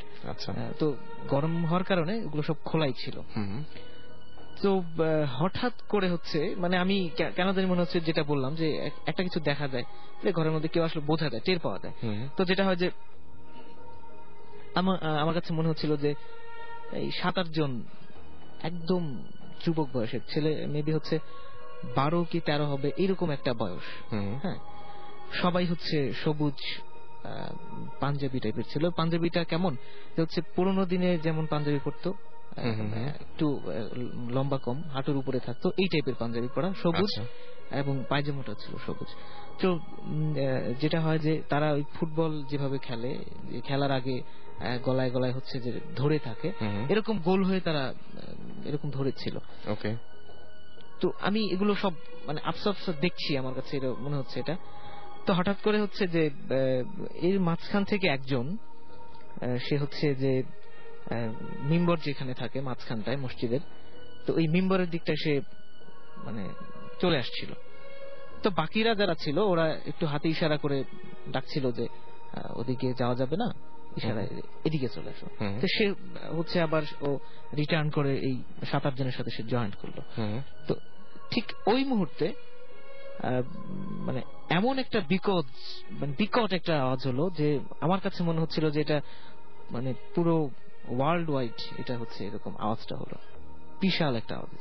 তো আমার যেটা মানে মনে হলো যে পুরো পৃথিবীটা কেঁপে উঠলো, এরকম একটা পুরো পৃথিবীটা জুড়ে চিৎকারটা শোনা গিয়েছে, এরকম একটা কিছু। আচ্ছা, চিৎকারটা কেমন ছিল? মানে মানুষের প্রচন্ড, হ্যাঁ মানে সমস্যার একটা চিৎকার, খুবই মানে বিকট। আচ্ছা, হ্যাঁ এখনো আমার এই চিৎকারটা মানে আমি অনুভব করি, শুনতে পারি, এরকম টাইপের মনে হয়। তো তখন যেটা হয় যে আমার তখন মনে হচ্ছিল যে এটা যদি হচ্ছে স্বপ্নই হতো বা এই টাইপের কিছু হতো তাহলে তো শুধু আমি একাই শুনতে পেতাম।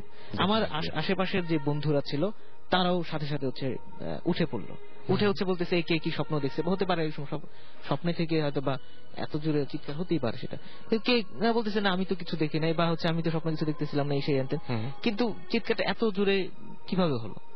তখন একজন হচ্ছে সে মানে বাইরে দৌড়ে চলে গেল যে কোনো প্রাণী আসলো কিনা যে একটা চিৎকার দিল। তো বাইরে গিয়ে সে মোটামুটি উকি ঝুঁকি দিল, বাট কিছুই দেখলো না সে। তো পরবর্তীতে যেটা হয় যে আবার আমরা সেই রাতটা হচ্ছে আমি কেমন স্তব্ধের মতো হয়ে গেলাম, যে আমার একটা জিনিস মনে হচ্ছে যেটা যদি শুধু আমিই দেখতাম তাহলে ওরা কেন ওইগুলো শুনবে। মানে আপনি যদি শুধুমাত্র ওই চিৎকারের শব্দে ঘুম ভেঙে যেত আপনার, তাহলে হয়তো এত ভয় পাওয়ার বা এত চিন্তা করার কোনো কারণ ছিল না। কিন্তু যেটা আপনি সামনে দেখতে পাচ্ছেন এবং যেটা আপনার সামনে ঘটলো, মানে কিছুটা হচ্ছে নর্মাল হওয়ার ব্যাপার আছে, আবার কিছুটা প্যারানর্মাল। হ্যাঁ, মানে আপনি এইটুকু তো নিশ্চিত যে আপনি ওই সময় জেগেছিলেন, রাইট? হ্যাঁ, জেগেছিলাম, এখন স্পষ্ট হচ্ছে আমার মনে আছে এখনো, মানে এটা আমার লাইফে এটা মনে হয় যে আর মনে হবে, সবসময় মনে হচ্ছে একদম জীবন্ত ছিল জিনিসগুলো। রাইট, হ্যাঁ একদম। মানে এরকম হয় না যে জিনিসটা স্বপ্ন দেখে জেগে উঠছেন, এরকম মনে হয় না। কারণ আমি যেটাই বললাম যে এটা যদি হতো যে আদার্স যারা ছিল আমার ফ্রেন্ডরা, ওরা যদি না শুনতো সেক্ষেত্রে আমি বিশ্বাস করতে পারতাম যে এটা আমি স্বপ্ন দেখেছি। বাট ওরা যখন হচ্ছে বললো যে কিসের চিৎকার, তখন আমার আর মানে বোঝার বাকি রইল না। এরপর হচ্ছে মসজিদে হতেই পারে এরকম, অনেক সময় এরকম আসে যে জিন নামাজ পড়তে আসে বা এটা হয়। তো পরবর্তীতে যেটা হয় যে মানে ঘুম থেকে আমার উঠার পরের দিন থেকেই যেটা হয় যে আমার কেন জানি মনে হচ্ছিল যে আমি মানে দুনিয়াতে নেই। একটা আছে না অনেক সময় মাথা ধরে যায় অনেকটা সাউন্ডের মধ্যে থাকলে, এরকম হয় যে আমি দুনিয়াতে নাই, কি করছি সেটা বোঝা যায় না, বোঝা যায় না। তো যেটা হয় যে ঠিক ওই রকম মনে হচ্ছিল, এবং আমার প্রতিটা স্টেপ যখন আমি দিচ্ছিলাম, এগোচ্ছিলাম, আমার কাছে মনে হচ্ছিল যে আমি বাঁচবো না। আচ্ছা, হ্যাঁ, ইভেন আমি যখনই ঘুমাতে যেতাম তখন ঘুমাতে যাওয়ার আগে হচ্ছে আমি মানে দোয়া দুরুদ যা পারি আর কি ওগুলো পড়তাম। আমার কাছে মনে হতো যে এটাই হচ্ছে আমার শেষ রাত। আচ্ছা, ইভেন এমনও মনে হতো যে আমি সকালে ঘুম থেকে উঠেছি, এদিক সেদিক তাকাতাম যে মানে আসলেই কি হচ্ছে, আমি ইয়ে করছি কিনা, মানে জীবিত কিনা, এইরকম একটা কিছু হচ্ছে মনে হতো। হ্যাঁ, তো যেটা হয় যে আমার একটা হঠাৎ করে হচ্ছে একটা মানে মনে চলে আসলো যে অনেক সময় হয় কি যে শুনতাম মুরব্বীরা বলে যে মৃত্যুর 40 দিন আগে নাকি একটা যে মারা যাবে সে, আপনি তো অনেক দূর ভেবে ফেলেছিলেন। সেটাই যেটা বললাম যে তো হচ্ছে যে আমি মানে এটাই একটু ইয়ে করার জন্য আমি এখন মনে আছে ওই ক্যালেন্ডারে হচ্ছে আমি সেদিন থেকে দাগ কেটে রাখতাম। আচ্ছা, যে দেখি কি হয়। তো মোর দেন হচ্ছে 55, 57 এরকম একটা ডে হবে যে আমার আমি দাগ কেটে রেখেছি যে আমার সবসময় এরকম মনে হতো যে হচ্ছে মারা যাবো। তো এরপর থেকে হচ্ছে আর এটা হয় না। তো পরবর্তীতে হচ্ছে আমি রিসেন্ট যে কোনো কারণে হোক একজনের সাথে কথা বলি, আমি হুজুরের সাথে যে এরকম হয়েছিল আমার লাইফে। তো সে হুজুর তখন বলল যে এটা মানে আমার যা মনে হচ্ছে যে সে বলল যে এটা একটা ভালো টাইপের জিন ছিল, যে সে একটা আসর টাইপের করেছে আর কি আপনার উপর, মানে কোনো ধরনের কোনো ঝামেলা নাই, যেহেতু হচ্ছে এটা হয়েছিল। তবে এরপরে হচ্ছে আর তেমন ইয়ে হয়নি। তবে আমার সবচেয়ে হচ্ছে যেটা যে আমি নিজ চোখে একদম দেখেছিলাম জীবন্ত। এছাড়াও হচ্ছে কোরবানির ঈদে একটা ছোটখাটো ঘটনা হয়, ছোট্ট ঘটনা। আমাদের এখন যে বাসাটাতে আমরা উঠেছি 2-3 মাস হয়, একটা কলোনির মধ্যে, এটা জুটমিল রূপগঞ্জে এবং হোম ডিস্ট্রিক্ট নারায়ণগঞ্জে।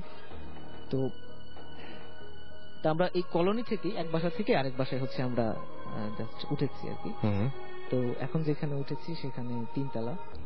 তো এইবার এই কোরবানির ঈদে যেটা হয় যে আমি রাত 1টার দিকে টিভি দেখে ঈদের অনুষ্ঠান দেখে হচ্ছে আমি শুয়েছি। আমার ছোট ভাই আছে, একসাথে শুই, তো ও আগেই ঘুমিয়ে গেছে। তো আমি এত রাত পর্যন্ত অনেক সময় দেখা যায় অফিস থেকেও হচ্ছে আমি নর্মালি 2টা-3টার দিকে হচ্ছে আমার ঘুম শুরু হয় আর কি, শুতে যাই।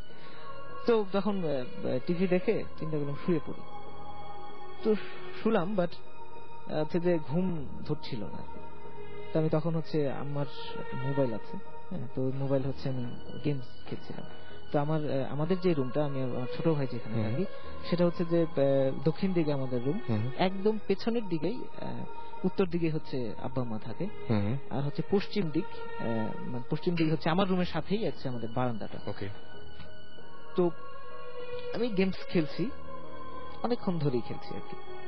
তো হঠাৎ আমার রুমের দরজাটা হচ্ছে আবার চাপানো, লাগানো না, চাপানো আর কি। তো হঠাৎ হচ্ছে যে এরকম সময় শুনছি যে হচ্ছে একদম মানে পায়ের আওয়াজ, মানে হিল পরে হাত টেলে এরকম আওয়াজ হয়, এইরকম একটা আওয়াজ মানে আমার রুমের দিকে আসছে, এবং এসেই সাথে সাথে হচ্ছে দরজাটা খুলে ফেললো। দরজা খোলার তো একটা আওয়াজ হয়, তো দরজাটা খুলে ফেললো। তো ওই মুহূর্তে আমি একটু, যে আম্মা হয়তো ঘুম থেকে উঠছে, এখন যদি দেখে আমি গেমস খেলছি তাহলে ধমক টমক দেবে। তা আমি ঘুমের ভান ধরে হচ্ছে একটু আটো হয়ে শুলাম। তো এর মাঝখানে হঠাৎ করে হচ্ছে মানে শেষ, শব্দ শেষ, দরজা খোলা এই পর্যন্তই। তো হঠাৎ করে যেটা মানে আমার কাছে একটু আনইজি লাগলো আর কি, যেটা হচ্ছে যে যেটা বললাম যে আমার পিছনের রুমটাই হচ্ছে আমার আব্বা মা থাকে ওখানে। তো ওর ডান আর হচ্ছে পশ্চিম দিকে হচ্ছে আমাদের বারান্দা। তো আমার যেই পায়ের আওয়াজটা যেটাকে আমি বলছি, সেটা হচ্ছে যে ওনাদের রুমের দিকে না গিয়ে সেটা হচ্ছে বারান্দার দিকে গেল, আপনার বারান্দার দিকে গেল। ওকে, বারান্দার দিকে গেল, এবং সেটা হচ্ছে জাস্ট 3টা আওয়াজ হলো, ঠক ঠক ঠক, হিল জুতা পরার যে আওয়াজটা। তো এতটুকু পর্যন্তই। তখন হচ্ছে আমার ভিতরে কেন জানি একটা শিউরে উঠলো যে আমার তো হচ্ছে হিল জুতা পছন্দ করেন না উনি, পরেন না সেটা, কিন্তু সেটা মানে হিল জুতার আওয়াজ কেন হলো। এরপরে কি হয়েছিল? এরপরে হচ্ছে যে যেটা পরবর্তীতে আমি রাতে মানে সকালে ঘুম থেকে উঠে আম্মাকে জিজ্ঞেস করলাম, আম্মা তুমি কি এই টাইপের কিছু, তুমি রাতে ঘুম থেকে উঠেছিল, আমার রুমে গিয়েছিল? বললো যে না, আমি যাইনি। এটা হচ্ছে যে ওই বিল্ডিংটার যে বললাম। কিন্তু আপনি তো যে দরজা কি খোলা ছিল, আসলেই দরজা? হ্যাঁ, দরজাটা আমি খোলা পেয়েছি। সেটাই হচ্ছে বেস্ট পার্ট। আমি সেটাই বলছি, সেটা আমি মনে করে দিতে যাচ্ছি যে আপনি যখন বারান্দায় দিয়ে গেলেন এবং সকালবেলা যখন আপনি যখন ফলো করেছিলেন ব্যাপারটা, তারপরে দেখেছিলেন যে দরজাটা খোলা, কিন্তু দরজাটা খোলার মতো কেউ ছিল না। That was the best part না? সেটা মিস করে গেছিলেন। হ্যাঁ, মানে হিলের সাউন্ড পেয়েছেন তিনি, এবং হঠাৎ করে এরকম সাউন্ড পেয়েছেন, এবং মনে হচ্ছে যে কেউ যেন হেঁটে চলে গেল, এবং তিনি যখন পরে চেক করতে যান তখন দেখেন যে হ্যাঁ সবই ঠিক আছে, সবাই ঘুমাচ্ছে, কিন্তু বন্ধ দরজাটা খুলে গেছে। এটা ছিল ঘটনা। আচ্ছা, যাই হোক, আমাদের সাথে আরেকজন মানুষ এসে যোগ দিয়েছেন, তার নাম হচ্ছে জিবরান ভাই। এবং সবচেয়ে মজার ব্যাপার হচ্ছে যে জিবরান ভাই, আমি একটা প্রবলেমে পড়েছি। প্রবলেমটা হচ্ছে এইরকম যে আপনি যে পুরস্কার ঘোষণা করেছিলেন, গতদিন একজন এরকম পুরস্কারের জন্য আমাকে মানে আমরা বললাম যে ইমেল করতে। আজকে সেই ভুল কিন্তু করব না। অনেকগুলো ইমেল পেয়েছি অনেকজনের নাম থেকে, আমি সেই এবং সেই একই, হ্যাঁ, মানে সেই টোকাই ভূত নাম দিয়ে অনেক নামের, আমি টোকাই ভূত নাম দিয়ে আপনাদের SMS করেছিলাম, আমি টোকাই ভূত নাম দিয়ে SMS করেছিলাম, অসংখ্য SMS পেয়েছি এবং ইমেল পেয়েছি, এবং আমি আসলে খেয়ে হারিয়ে ফেলেছি। এবং এবার থেকে এই ভুল হবে না, এবার থেকে এখান থেকে আমরা একদম পুরোপুরি ধরে ফেলবো, যেটা ভালো লাগবে একদম সঙ্গে সঙ্গে, যেটা ভালো হয়েছে সেটা। হ্যাঁ, এবং আমরা এখান থেকেই সেই নাম্বারটা কালেক্ট করে ফেলবো। হ্যাঁ, নাম্বারটা নিয়ে নেব, এবং এখান থেকে আমরা নাম্বারটা কালেক্ট করবো, এবং সেই জন্য আপনাদের হেল্প চাইবো। সেটা হচ্ছে জিবরান ভাই যেহেতু এখানে উপস্থিত অলরেডি, তো আপনারা আপনাদের নামগুলো পাঠাতে শুরু করুন এখন দ্রুত, যদিও অনেক লেট করে ফেলেছি। এবং জিবরান ভাই যেভাবে কষ্ট করে এসেছেন, সেজন্য সবাই ইনজার্ড, পড়ে আছে। আমি মানে আমার পায়ের অবস্থা শেষ, শুটিং করে মানে সকাল 8টা থেকে শুটিং শুরু করছি, পরের দিন ভোর 6টার সময় যে শেষ হয়েছে। পায়ের উপর দাঁড়াচ্ছিলাম, একবারও বসি নাই, কিছু না। But thanks আসার জন্য and তারপর 9 তলা ক্লাইম করা thank you you are most welcome but আমি চেষ্টা করব যে এরপর থেকে যেন এরকম ঝামেলা না হয় আচ্ছা ফাইন আপনারা নাম পাঠাতে পারেন আপনাদের সেই ভয়াবহ নামগুলো এবং নামগুলো আসতে শুরু করেছে অলরেডি and জীবন ভাই আপনাদের নামের দিকে চোখ রাখছেন এবং যে নামটা হবে সেই নামটা জীবন ভাই আপনি কালেক্ট করে আমাকে ব্রাজিলিয়ান ভূত ফ্রম আর্জেন্টিনা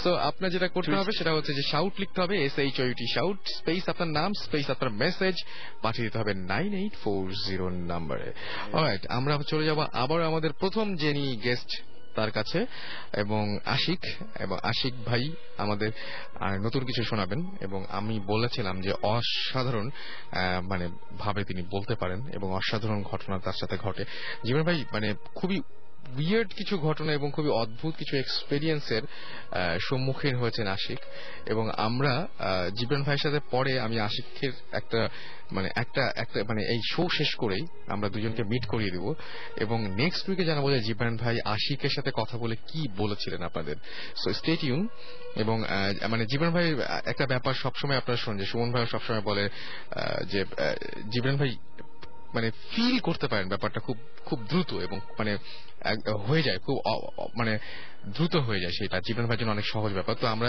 শোর পরে দুজনের একটু কথা বলিয়ে দিব এবং নেক্সট উইকে ডেফিনেটলি আমরা শেয়ার করবো আপনাদের সাথে যে কি বলেছিলেন রাইট আমরা শুনি ঘটনাটা হ্যাঁ হ্যালো থ্যাংক ইউ আমাকে অপরচুনিটি দেওয়ার সেকেন্ড টাইম কথা বলার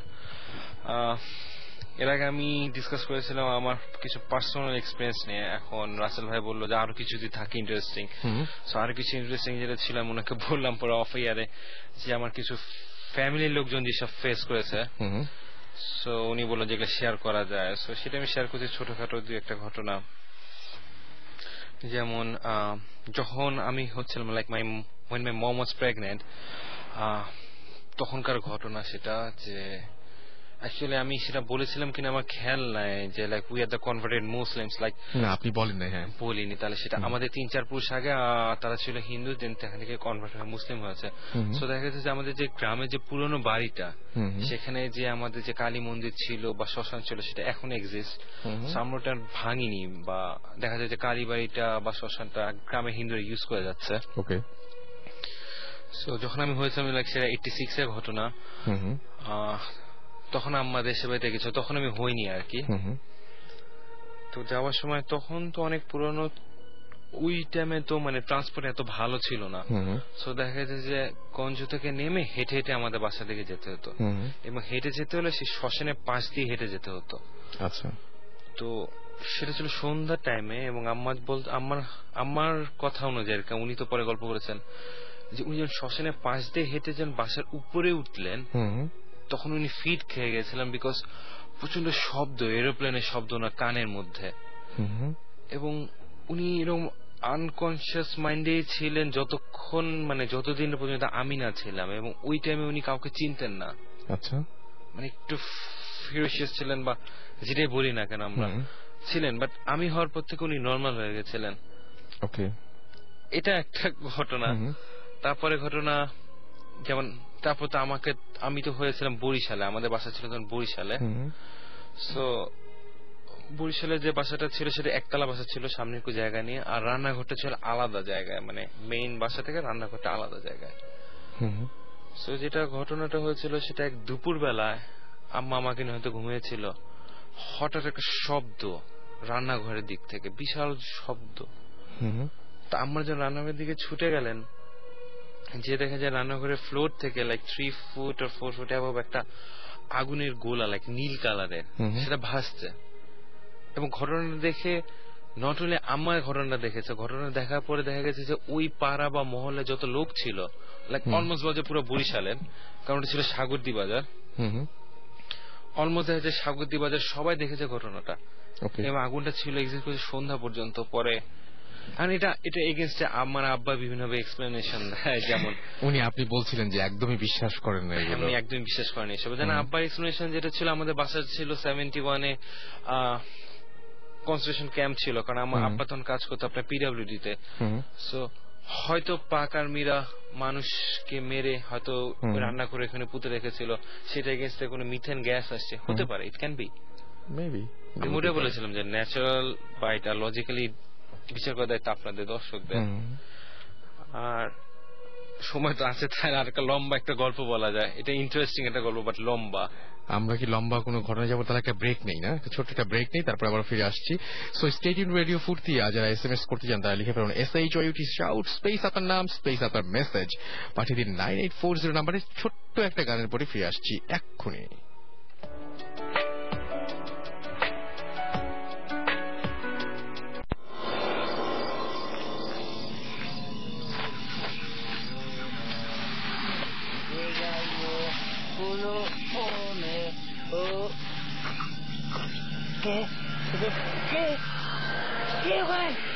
Voot FM.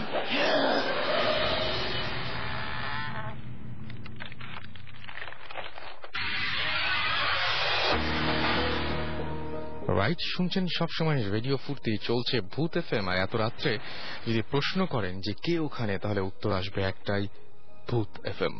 সো আপনারা SMS পাঠাচ্ছেন, থ্যাংক ইউ, এবং SMS পাঠাচ্ছেন এবং এত রাত পর্যন্ত আমাদের সঙ্গে রয়েছেন, সেই জন্য অনেক অনেক ধন্যবাদ।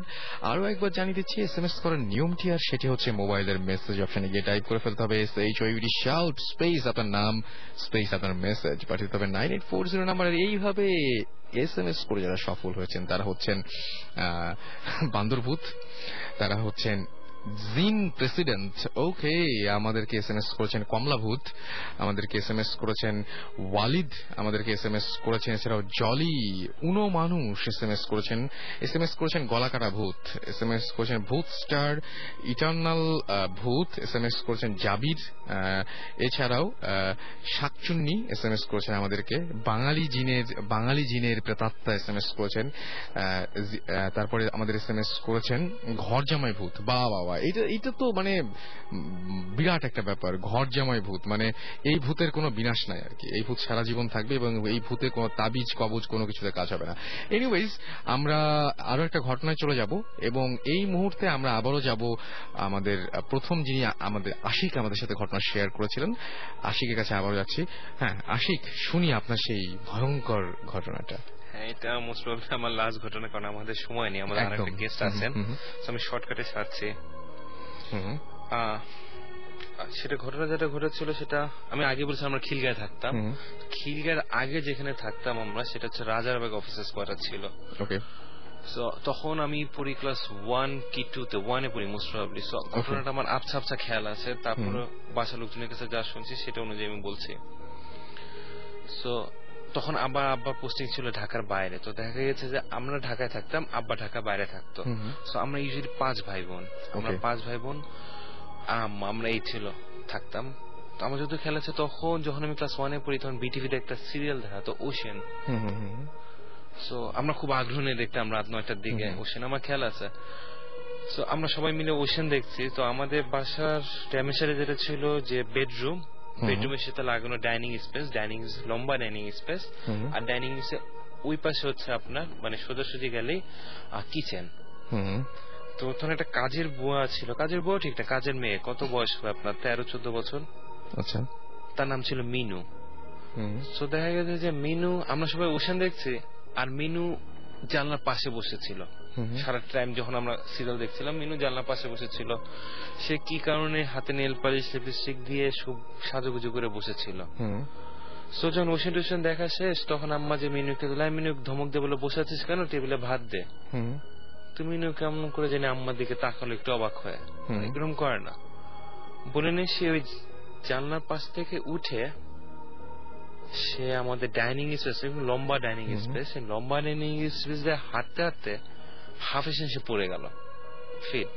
আচ্ছা, আম্মা তো তখন একা মানুষ, আম্মা তো ভয়টা পেয়ে গেল। আম্মা ভয়টা পেয়ে যে পাশে লোকজনকে ডাকলো, পাশে লোকজন আসার পরে বললো কি যে মৃগী ধরেছে না কি বললো, যে চামড়ার জুতা শুকালে ঠিক হবে না ঠিক হবে।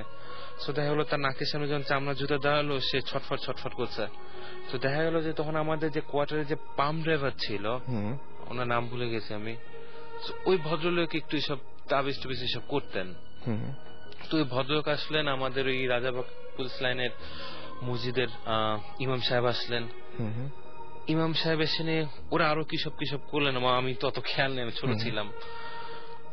তো করার পরে সবার বা গল্প শোনার পর যেটা আমি শুনেছি যে মিনুর মুখ দিয়ে মানে একটা পুরুষ মানুষের ভয়েস বের হয়ে আসছে।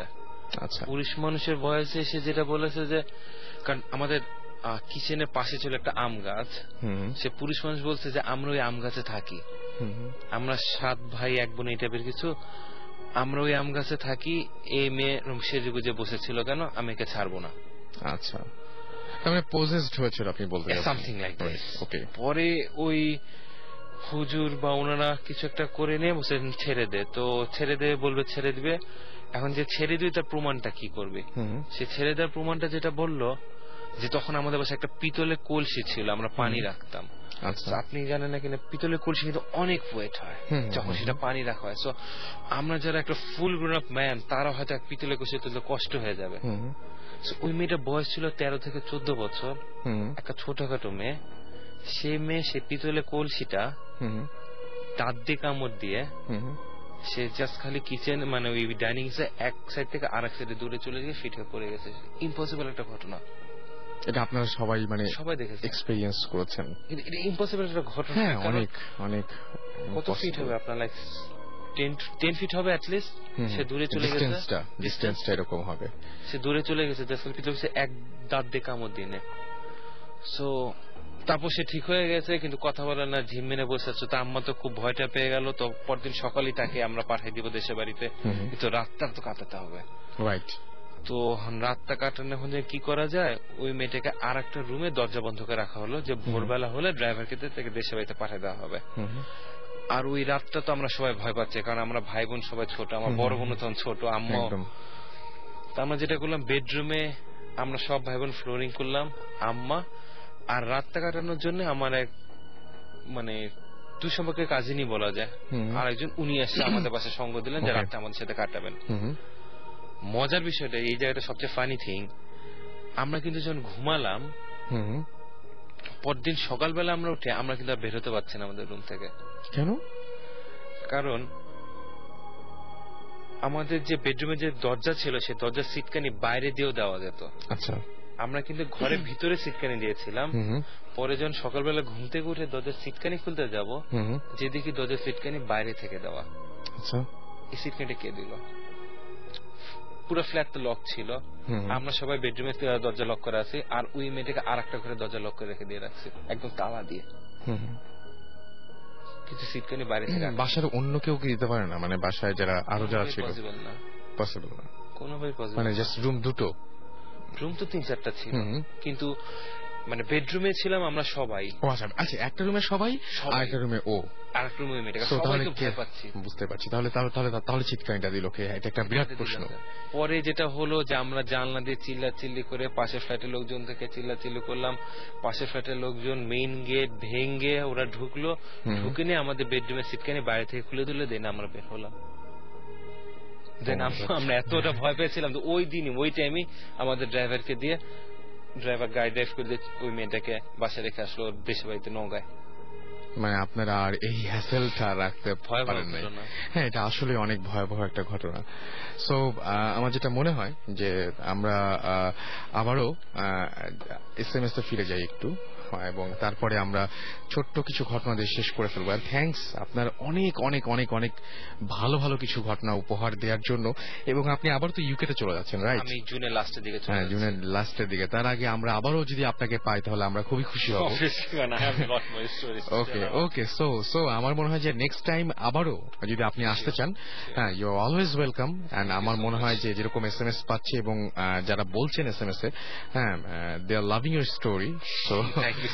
সো আমার যেটা মনে হয় যে আপনার আবারও আসা উচিত, অ্যাটলিস্ট সবাইকে হ্যাপি করার জন্য আরো একবার। আমরা SMS পাচ্ছি, SMS করছেন আমাদেরকে, ভূত ইজ কিং। আচ্ছা, ভূত is king and he is not terrorist, right? ফুর্তি ভূত ইজ কামিং। ওকে, ভূত বাবা। এছাড়াও আমাদেরকে SMS করেছেন এনিমির আত্মা। এছাড়াও আমাদেরকে SMS করেছেন জগাই ভূত। এছাড়াও SMS করেছেন ক্লিন শেভড ভূত। আচ্ছা, অন্যরকম ভূত আমাদের SMS করেছেন। এছাড়া আমাদের SMS করেছেন ইমরান। আচ্ছা, ইমরান তিনি অবশ্য এরকম ভাবে মানে এরকম ভয়ঙ্কর কোন নাম নিয়ে SMS করেননি। যাই হোক, আমরা দুটো নাম পেয়েছি। অ্যান্ড জিবরান ভাই which one you like? কোনটা হিরো? একটা হচ্ছে মুরব্বী ভূত, না দিলে বকা টকা দিতে হবে। আর কে? আর একটা হচ্ছে ঘর জামাই ভূত। আচ্ছা, আমরা একটা কাজ করছি, দাদা ভূত পাইছি, নানা নানি, তারপর ভাই ভাবি ছেলে, ভূতের নাতি, ঘর জামাই, ফ্যামিলি না। তাহলে আমরা কি আপনাকে মনে হচ্ছে ঘর জামাই, ওনাকে ঘর জামাইকে দিলে পুরো ফ্যামিলিকে দিতে হবে, সো দাদা নানা সবাইকে রাখতে হবে, তাহলে আমরা যাচ্ছি মুরব্বী ভূতে। কোনো ফ্যামিলি রিলেশন, তাহলে ঠিক আছে। ওকে, তাহলে মুরব্বী ভূত আজকের উইনার, এবং আমার কাছে তার নাম্বার আছে এবং সেই নাম্বারটা আমরা রেখে দিচ্ছি, এবং আজকে আর আপনাকে কোনো ইমেল টিমেল করতে হবে না, কে মুরব্বী ভূত আমরা জানি। অলরাইট জীবন ভাই, ইয়েস, সো আমরা এখন কি করব? আচ্ছা, অনেস্টলি স্পিকিং আমার কোনো স্টোরি নাই, আর আমার কদিন আমি এত ব্যস্ত ছিলাম শুটিং নিয়ে, বাসায় ছিলাম না। ওকে ফাইন, তাহলে আমরা কি করবো, আমরা কি শেষ করে ফেলবো? I've got a friend here. Okay. Why don't you introduce yourself? Hello everyone. My name is Shihab. আমি শিহাব বলছি। আমি একজন medical student. So I'm not gonna say আমি কোন মেডিকেল কলেজের, but আমি একজন মেডিকেল স্টুডেন্ট। উনি বলবেন না, কিন্তু আপনাদের ভয়েস শুনে বুঝে নিতে হবে উনি কোন মেডিকেল কলেজের। ওকে, so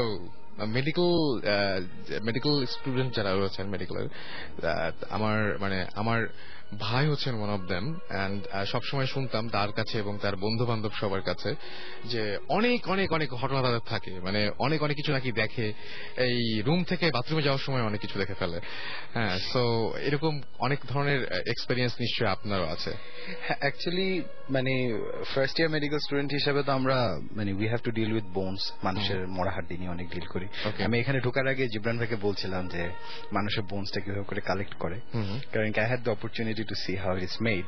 Interesting. Medical student right.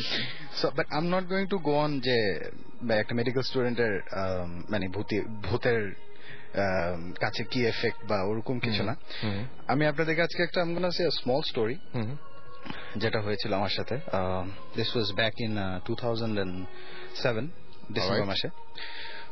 2007 December মাসে আমার one of my best friend he died. তো আফটার দ্যাট আমার কিছু ফ্রেন্ডস এন্ড এভরিথিং আমাকে অনেক টাইম দিত। আচ্ছা, তো একদিন আমি আমার একটা ফ্রেন্ডের বাসার ছাদে, আমি আমার মামা and two of my friends we were standing. তো বিশাল বড় ছাদ, আসলে অ্যাপার্টমেন্ট বাড়ি, তো গুলশানে তো 1-2 বিঘার জায়গা থাকে, ওটার উপরে apartment building, so you can imagine অনেক বড় ছাদ। সো আমরা 8 তলার উপরে ছিলাম। I was talking on the phone with a friend. আমার মামা আর আমার দুটো ফ্রেন্ড মিলে সামনে আলাপ করছিল। ওকে, So all of a sudden আমি দেখলাম যে ছাদে অনেকগুলো ফিগার উপর থেকে এসে পড়ছে। So for an instant human figure ছিল এরকম কিছু নাকি? জিনিসটা হিউম্যান ফিগার না, but it had 2 legs and 2 arms. আচ্ছা, হাত ছিল, পা ছিল, বাট হিউম্যান ফিগার না। ওকে, সো অনেকগুলো ফিগার এসে জাস্ট ধাম ধাম ধাম করে পড়ছে উপরে, এসে দাঁড়াচ্ছে। সো আমি তখন হঠাৎ করে দেখে মনে করলাম যে maybe it's just something in my mind. So আমি ওটা খেয়াল করি নাই, হঠাৎ করে দেখলাম যে all of them are going towards আমার মামার দিকে, আমার দুটো ফ্রেন্ডের দিকে, তারা হেঁটে যাচ্ছে। আচ্ছা, তো আমি তখন হঠাৎ করে মামাকে বললাম যে মামা, আপনার do you have any cigarettes? তো মামা আমার দিকে তাকায় আছে। তো বললাম যে আপনি দুটো সিগারেট ধরে আমার দুটো ফ্রেন্ডকে দেন। আচ্ছা, I don't know why I said that. আচ্ছা, যে মুহূর্তে none of them are smokers, তো মামার কাছে ছিল সিগারেট এবং দুজন সিগারেট ধরালো। ধরানোর সাথে সাথে সব চলে গেল। আচ্ছা, সিগারেটটা ধরানোর সাথে সাথে এই সবগুলো হুডেড ট্রিগার্স চলে গেল। They were hooded. তার মানে হচ্ছে সবচেয়ে, আচ্ছা হুডেড ছিল, একটু হুডেড ছিল। ও মাই গড, হুডেড মানে কি? তারা কি মিশর টিশর থেকে এসেছেন নাকি? জানেন, ইনফ্যাক্ট ইন্টারেস্টিং না? হ্যাঁ, খুবই ভয়াবহ। আই হ্যাভ সিন ইট। তারপরে কি হলো? বাট আমি বলবো, আপনি যেরকম বলবেন না কোন মেডিকেল কলেজের আপনি, সেরকম আমি বলবো যে আমি কোথায় দেখেছি। সো সবগুলো ফিগার চলে গেল, বাট হঠাৎ করে একটা ফিগার রয়ে গেল। আচ্ছা, এবং ওটা আমার দিকে আসে। আচ্ছা, আমি একটা কথা শুধু বলতে চাই যে এখানে কিন্তু সিগারেটটা মেইন ব্যাপার না, মেইন ব্যাপার হচ্ছে লাইট। Right, yes. এবং লাইটও শুধু মেইন ব্যাপার না, ওখানে ছিল আগুনটা ছিল। একদম সেটাই। সো আমার চেহারার দিকে তখন মামা তাকালো, আমার ফ্রেন্ডরা তাকালো, ওরা দেখতে পাচ্ছি কি they couldn't see anything. Okay, but ওরা আমাকে দেখছে যে আমার চেহারার উপরে বা আমার একটা facial expression was very different. Okay, so হঠাৎ করে দেখলাম কি একটা আমার দিকে এগিয়ে আসছে। সো তখনই মানে আমি একটু ভয় পেয়ে গেলাম যে কি হচ্ছে। সো হঠাৎ করে তখন মানুষ রাস্তায় কুকুর দেখলে কি করে, যে একটা কুকুর যদি আপনার কাছে আসে একটা দৌড় দিবে না, দৌড় না, মানে একটু কুকুরকে ভয় লাগানোর চেষ্টা করে। আমি দৌড় দিব আর কি। হ্যাঁ, ফার্স্ট ইনস্টিংক্ট হচ্ছে কুকুরকে একটা পাথর মেরে দেখি যদি চলে যায়। সো আমি ওর দিকে একটা মানে আই মেড আ জেস্টার যে আমি তোমাকে ধরতে আসতেছি। As soon as I did that, ওটা দৌড়ানো শুরু করলো। আচ্ছা, and then I ran after it. আমি ওটার পিছনে দৌড়াচ্ছি ছাদের উপরে, এক পাশ থেকে আরেক পাশে, এবং এর ভিতরে আমার কিন্তু আমি আর কিছু দেখি নাই। I am just concentrating on that. ও দৌড়াচ্ছে, ওর পিছনে আমি দৌড়াচ্ছি। এট ওয়ান পয়েন্ট আমি দেখলাম যে আমি ছাদের কর্নারে একদম রেলিং এর কাছে, এবং রেলিং এর সামনে একটা ছোট্ট একটু উঁচু জায়গা ছিল। আমি ওটার উপর দাঁড়িয়ে আমি ওকে ধাক্কা দিলাম, এবং আমাকে পিছন থেকে আমার মামা টান দিচ্ছে। আচ্ছা, then I came back to my senses. তারপরে আমাকে ওরা কিছু বললো না, they were all very scared. So বাসায় গেলাম। আ উইক লেটার আমি জিজ্ঞেস করছিলাম যে কি হয়েছে। So this is what happened, যে আমি দৌড়াচ্ছিলাম। আমি যখন দৌড়াচ্ছিলাম তখন আপনার ছাদে আপনার মানুষ কাপড় শুকাতে দেয় না, দ্যাট ইজ মেটাল, কতগুলো তার থাকে, রাইট? সো ওগুলো ছিল অ্যারাউন্ড 2 ফিট লেন্থে। সো 2 ফিট লেন্থের জিনিসগুলো 2 ফিট না 3 ফিট লেন্থে ছিল। আমি ওগুলোর ভিতর দিয়ে দৌড়ে গেছি, এবং সেদিন একটা অমাবস্যা রাত ছিল কিন্তু। So there was no light. আমার মামা দেখতে পাচ্ছে যে আমি দৌড়াচ্ছি, এবং আমি এক হাত দিয়ে মানে যাচ্ছি এবং সব তারগুলো উঠাচ্ছি, দৌড়াচ্ছি, উঠাতে উঠাতে যাচ্ছি। আচ্ছা, আমার পিছনে আমার একটা ফ্রেন্ড আছে আলিফ, সে দৌড়চ্ছিল। ও মানে ওটার ভিতর দিয়ে যেতে পারছিল না। So what he did, he had two crawl the 4 পায়ে। আচ্ছা, কারণ কি খুব হাই টেনশন ওয়্যার ছিল ওগুলো। ওগুলোর নিচে দিয়ে গেল, আমার মামা ওদিক দিয়ে ঘুরে গেল। সরি, টমাস আমার একটা ফ্রেন্ড, সে ক্রল করে যাচ্ছিল, আলিফের বাসা ছিল। আলিফ আরেক দিক দিয়ে ঘুরে গেল। So he was very near to me. ও বলল যে আমরা অ্যামেজড হয়ে গেলাম যে এক হাত দিয়ে এটা তোলা সম্ভব না। আচ্ছা, for a person who is 5 feet 8 inches tall, সেরকম করে তুলে এটা ভিতরে যেতে পারে না। And I went so fast, অনেক তাড়াতাড়ি যাচ্ছিলাম। আচ্ছা, তো আলিফ আমার অন্য দিক দিয়ে ঘুরে আমার পিছনে চলে এসেছিল টু স্টপ মি। তো ও বললো যে এজ ইউ ক্যান সি আমি একটু মোটা। সো আমাকে বলছিল যে আমি মানে থেমে গেলাম ওই জায়গায়। আই স আ ওয়্যার, একটা কেবল, ডিশ কেবলের তার, which was 4 feet high. Okay. And I jumped over it. Oh my God! How? I remember seeing these things.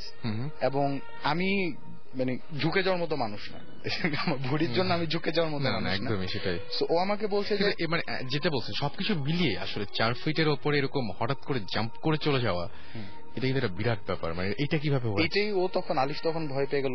ও তখন বলছে যে আমার কাছে তখন মনে হচ্ছিল যে if I went to stop you, either তুই আমাকে নিয়ে পড়ে যাবি, আর না হলে তুই একলা পড়ে যাবি। বাট আমি শিওর ছিলাম তুই পড়ে যাবি। আমি ধরলেও তুই পড়বি, না ধরলেও তুই পড়ে যাবি। আমি ধরলে তুই আমাকে নিয়ে পড়ে যাবি। আচ্ছা, he thought I was committing suicide. Okay, তো আমার মামা মানে ওরাও তখন মনে করলো যে মানে either he is committing suicide or there's something with him, supernatural. ওরা আর আগাতে চাচ্ছিল না। সো মামা মানে এখন আমি তো মামার ভাগনা, blood relation, so he had to stop me. So he went and stopped me. Okay, এবং that's when I came back to my senses যে আমি এখানে আছি। এর আগ পর্যন্ত কিন্তু I was running after something. Okay, so মানে এই স্টোরিটা এখনো মানে আমার অনেক ফ্রেন্ডকে বলে। হ্যাঁ, আজব। মানে আপনার তো ওইটুকু পার্ট আর কিছু মনে নাই। আমি যে দৌড়চ্ছি বা আমি যে তার সরাচ্ছি বা আমি যে লাফ দিচ্ছি, এটা কিন্তু আমার একদমই মনে নেই। And that's the funny thing. কারণ কি হঠাৎ করে 3টা মানুষ আমাকে একসাথে মিথ্যা কথা বলবে না। না, হয়তো তারা অন্যদেরকে বলতে পারে হ্যাঁ যে আমি এরকম করেছি, বাট ওরা আমাকে এসে তো মিথ্যা কথা বলবে না যে হ্যাঁ তুই এরকম করছিস। রাইট, কারণ কি তখন থেকে আই ওয়াজ এ বিট মানে আমার ফ্রেন্ড মারা যাওয়ার পর থেকে আই ওয়াজ এ বিট একটু ডিস্টার্ব ছিলাম, ইন দ্য সেন্স খুব মন খারাপ থাকতো, একটু ডিপ্রেসড থাকতাম। সো মানে ওরা মনে করছিল যে I was very upset or something, সেজন্য হয়তো আমি একটা আমার 2টো ফ্রেন্ড, এই জন্য আমি হয়তো I made a run for it. Okay, but তারা বললো যে পরে যখন আমরা দেখলাম হোয়াট ইউ ডিড, মানে when we think over and over and over again, there was something very different. কিন্তু আপনার কি এটুকু মনে আছে যে আপনি আসলে দৌড়টা শুরু করেছিলেন কেন, বা হ্যাঁ, দৌড়টা শুরু করেছিলাম যে কারণে, সেটা হচ্ছে বললাম যে একটা হুডেড ফিগার আমার দিকে আসলো। হ্যাঁ, ওই তো মানে সেটা কি আপনার মনে ছিল, মানে এটুকু তো ওই সময় পুরোপুরি আপনার সেন্স, মানে জিনিসটা হচ্ছে এরকম যে আমার ফোকাস কমপ্লিটলি ওই জিনিসটার উপরে ছিল। আমি জানি না, all of a sudden I became very angry, খুব রেগে গেলাম, এবং আমার মনে হচ্ছিল যে I will go and throttle him. এগুলো কিন্তু একটা সাইন, তাই না জীবন ভাই? Very clear sign. এগুলো খুব মানে very clear sign. So shouldn't you guys be afraid right now? আমরা এটার মধ্যে গেছি তো কয়েকজন আমরা। সেটাই। আর আমার হচ্ছে মানে কি বলবো, যে আমি যে শুনতে আসলে না মানে এখন মানে প্যাটার্ন পাচ্ছি, পুরো ক্লিয়ার প্যাটার্ন। সো আমার যেটা মনে হয় যে এরকম ঘটনা মানে পরবর্তীতে কি এরকম কোনো ঝামেলা আপনার সাথে আরো হয়েছে, মানে বা? হ্যাঁ, to be honest with you, আচ্ছা ওয়েট, তোমার এই স্টোরিটা কিন্তু একটা there is a beginning and an end, তুমি মধ্যে পার্টটা বলছো। হ্যাঁ, সি ইট অল স্টার্টেড আরো আগে, এবং এটা কিন্তু কন্টিনিউ করছে, যেটার ইন্টেন্সিটি আমি বলবো কমে গেছে এখন, বাট আবার মানে কমে গিয়েছিল মাঝখানে, বাট আবার বেড়ে গেছে। Okay, it's a trend that's going, যে হচ্ছে, এখনো হচ্ছে, কিছু কিছু ছোট ছোট ছোট জিনিস হচ্ছে। মানে আমরা অনেকে মনে করি কি যে মানুষ মারা গেছে, ওর আত্মা এখানে আছে, which is actually not true. মানে অনেকে বলে যে হ্যাঁ বাড়িটা মানে ভূত আছে এখানে। To be honest with you, মানে I have interacted on some levels, আমি আপনাকে কনফিডেন্টলি একটা কথা বলতে পারি যে ভূত বলে কিছু নেই, but there are supernatural things, জিন আছে, অনেক কিছু হচ্ছে, অনেক কিছু, there is a parallel world to our world, এবং honestly they want to cross over to this plane, কারণ কি ওরা কিন্তু এই প্লেনে পুরোপুরি আসতে পারে না। So they want complete control, যেটা তাদেরকে দিচ্ছি না আমরা। সো অনেক কিছুই করে, মানে আপনি যদি চিন্তা করেন এভাবে যে আপনি একটা রুমে আছেন, একটা ছোট বাচ্চা আছে, সে খাচ্ছে না, সো আপনি ওকে কি করছেন, ওকে ভয় লাগাচ্ছেন যেটা খাও, বা আপনি তাকে ডমিনেট করতে যাচ্ছেন, বা আপনার থেকে ইনফিরিয়র বা আপনার কাছে যদি মনে হয় যে ফিজিক্যালি একটু উইক মানুষ আছে, you will try to dominate that person. তো আপনি তাকে যদি ধরতে না পারেন, আপনি তাকে চোখ রাঙানো দিয়েও কিন্তু ভয় লাগানোর চেষ্টা করবেন। ঠিক সেভাবে তারা অনেস্টলি অনেক সময় ধরতে পারে না আমাদেরকে, সো তারা করে কি একটু দূরে থেকে আপনাকে ভয় লাগাতে চায়।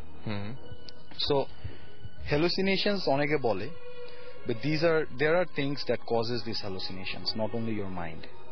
Being a medical student, psychology ward করার পরে, মেডিসিন সবকিছু দেখার পরে আমি আপনাকে বলবো there is not only the ব্রেনের থেকে আজকে অনেকের ঘুম হবে না রাতের বেলা, I'm sure.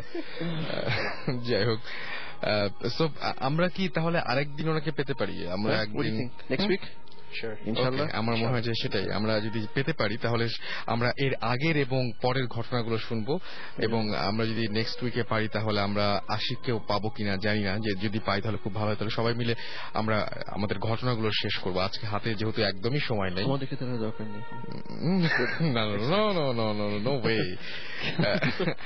No way, you have to come. Okay, so Jibon ভাই আপনাদের সামনে কমিটমেন্ট করে যাচ্ছেন যে আগামী যে কোনো ভাবে হোক না কেন আগামী শুক্রবারে আমাদেরকে জয়েন করবেন আমাদের সাথে।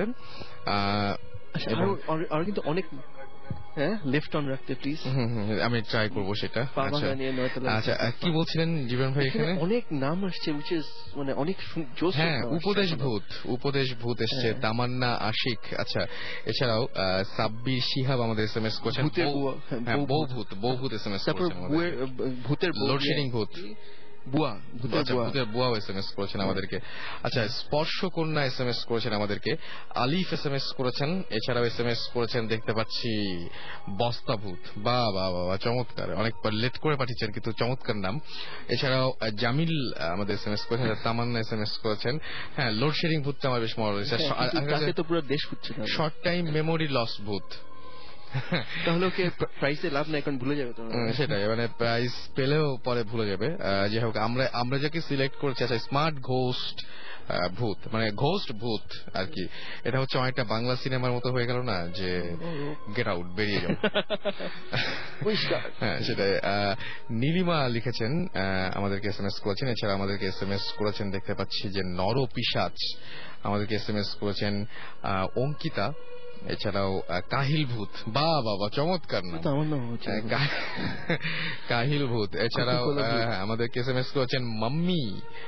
আচ্ছা, এছাড়াও SMS করেছেন আমাদেরকে ইমানদার ভূত, বাবা চমৎকার, ইমানদার ভূত। আপনি ইমানদারির সাথে ভূত মানে করছেন, হ্যাঁ সেটাই। এছাড়া আমাদের SMS করছেন টোটো ভূত, ওকে। সিলেটি ভূত আমাদের সাথে আছেন। এছাড়া আমাদের সাথে আছেন আরো দেখতে পাচ্ছি অনেকেই। সো আজকে অনেকেই নাম পাঠিয়েছেন, থ্যাংক ইউ নাম পাঠিয়ে দেওয়ার জন্য। হ্যাঁ সেটাই, আমাদের সাথে আমার এখনো আসছে, ইনফ্যাক্ট এখনো আসছে। রোমান্টিক ভূত, বাউন্ডুলে ভূত, হ্যাঁ, তারপরে সায়েন্টিস্ট ভূত, হ্যাঁ, তারপরে মির্জাপুর ভূত, বাবা ভেজাল ভূত, রাইট, ভেজাল ভূত। তো আমি একটা কথা বলবো লাস্টে, আজকে শেষ করে দেবো এখন। হ্যাঁ, আমরা আরো একবার বলি যে আজকে যে উইনার, সেই উইনার যাকে ঘোষণা করছে আমরা, সেটা হচ্ছে মুরব্বী ভূত। এন্ড আজকে অনেকেই হয়তো একটু দেরি করে SMS পাঠিয়েছেন, আরো অনেকেরই সম্ভাবনা ছিল। সো আজকে এখানেই শেষ করতে হবে। আমি একটা কথা শুধু বলতে চাই যে শেষ মুহূর্তে আমি একটা কথা না বলেই পারছি না, যে এই যে এত কিছু শুনলাম, শোনার পরে আমার মনে হচ্ছে যে আমরা পাশের যাদেরকে দেখি, অপরিচিত হোক আর পরিচিত হোক, সেই মানুষটিকে সবসময় কিভাবে বিশ্বাস করি যে সে আসলে মানুষ বা অন্য কিছু না। Especially don't believe clients. Right. They never pay. Oh, sorry, that's not professional. So, আমার যেটা মনে হয় যে আপনার পাশেই যিনি বসে আছেন, তুমি বাসে, ট্রামে বা বাসে বা ট্রেনে, হ্যাঁ, বা আপনার হচ্ছে যে কোনো জায়গাতেই হোক না কেন, সে যে সত্যি যে এক্সিস্ট করছে। আমার জিনিস হচ্ছে কি, মানে দ্যাটস এ গুড পয়েন্ট। আমার জিনিস হচ্ছে যে আমি এখনো অনেস্টলি স্পিকিং আমার লাস্ট এক্সপিরিয়েন্স যে ওখানে আমরা যে আমি ছবি যেগুলো দেখালাম তোমাকে ইয়ের জন্য, বাট আমার ফিজিক্যাল এক্সপিরিয়েন্স কোন সময় হয়নি, সেটাই। রাইট। সো আমার যত এক্সপিরিয়েন্স হচ্ছে আমার লাইফে, সবগুলো আমি ফিল করছি, পাশ দিয়ে চলে গেছে, হঠাৎ বসে আছি যে কাজ করে চলে গেল, ইয়ে করে। সো আমি অলওয়েজ চিন্তা করতাম যে না, এটা আমার ইমাজিনেশন, আমার সাম অফ মাই মানে বডি কোনো সেন্সেস রিঅ্যাক্ট করছে কোনো কিছুতে, সেই জন্য মনে হচ্ছে। কিন্তু এখন মানে আমি যত এখানে আসছি আর দেখছি, যে স্টোরিজ গুলো শুনছি, যে our brother here, তোমার মাশাআল্লাহ না, লোকজন তো দেখলেন আজকে মানে খুব ভালো বলেছে, এখন কম আছে, হ্যাঁ সেটাই। বাট আমি তো মানে কি বলবো, যে আমি যে ঘটনা আজকে একজন শেয়ার করেছেন, মানে যে ছিলেন, তার সাথে অলমোস্ট আমার কিছু ঘটনা মিলে যায়। সো এটা মানে খুবই একটা মানে অন্যরকমের এক্সপিরিয়েন্স, রাইট। সো আমরা আজকে শেষ করে দেই, যেহেতু সময় হয়ে গেছে। স্টে টিউনড রেডিও ফুডতে আমরা চলে যাবার পরেও অসংখ্য নাম থেকে যাচ্ছে, এবং নামগুলো আমাদের পাঠাচ্ছেন, হ্যাঁ। সো কিছু করার নেই, হ্যাঁ। এবং আমরা নামগুলো একটা কাজ করতে পারি, যে সযত্নে রক্ষিত মানে সংরক্ষিত রেখে দিতে পারি, করতে পারি, সংরক্ষণ করতে পারি আমরা। এই উইকের ইয়েগুলো মানে জমায় রেখে নেক্সট উইক, হ্যাঁ সেটাই, আমরা সেটাই বলছি আর কি। So stay tune two radio ফুর্তি, আমরা চলে যাচ্ছি কিন্তু সারা রাত ধরে আপনার জন্য চমৎকার সব গান রেখে যাচ্ছি। আবারও কথা হবে আগামী সপ্তাহে, সে পর্যন্ত সবাই ভালো থাকুন, সুস্থ থাকুন, শুনে থাকুন, মোস্ট ইম্পর্টেন্টলি ফুর্তিতে থাকুন।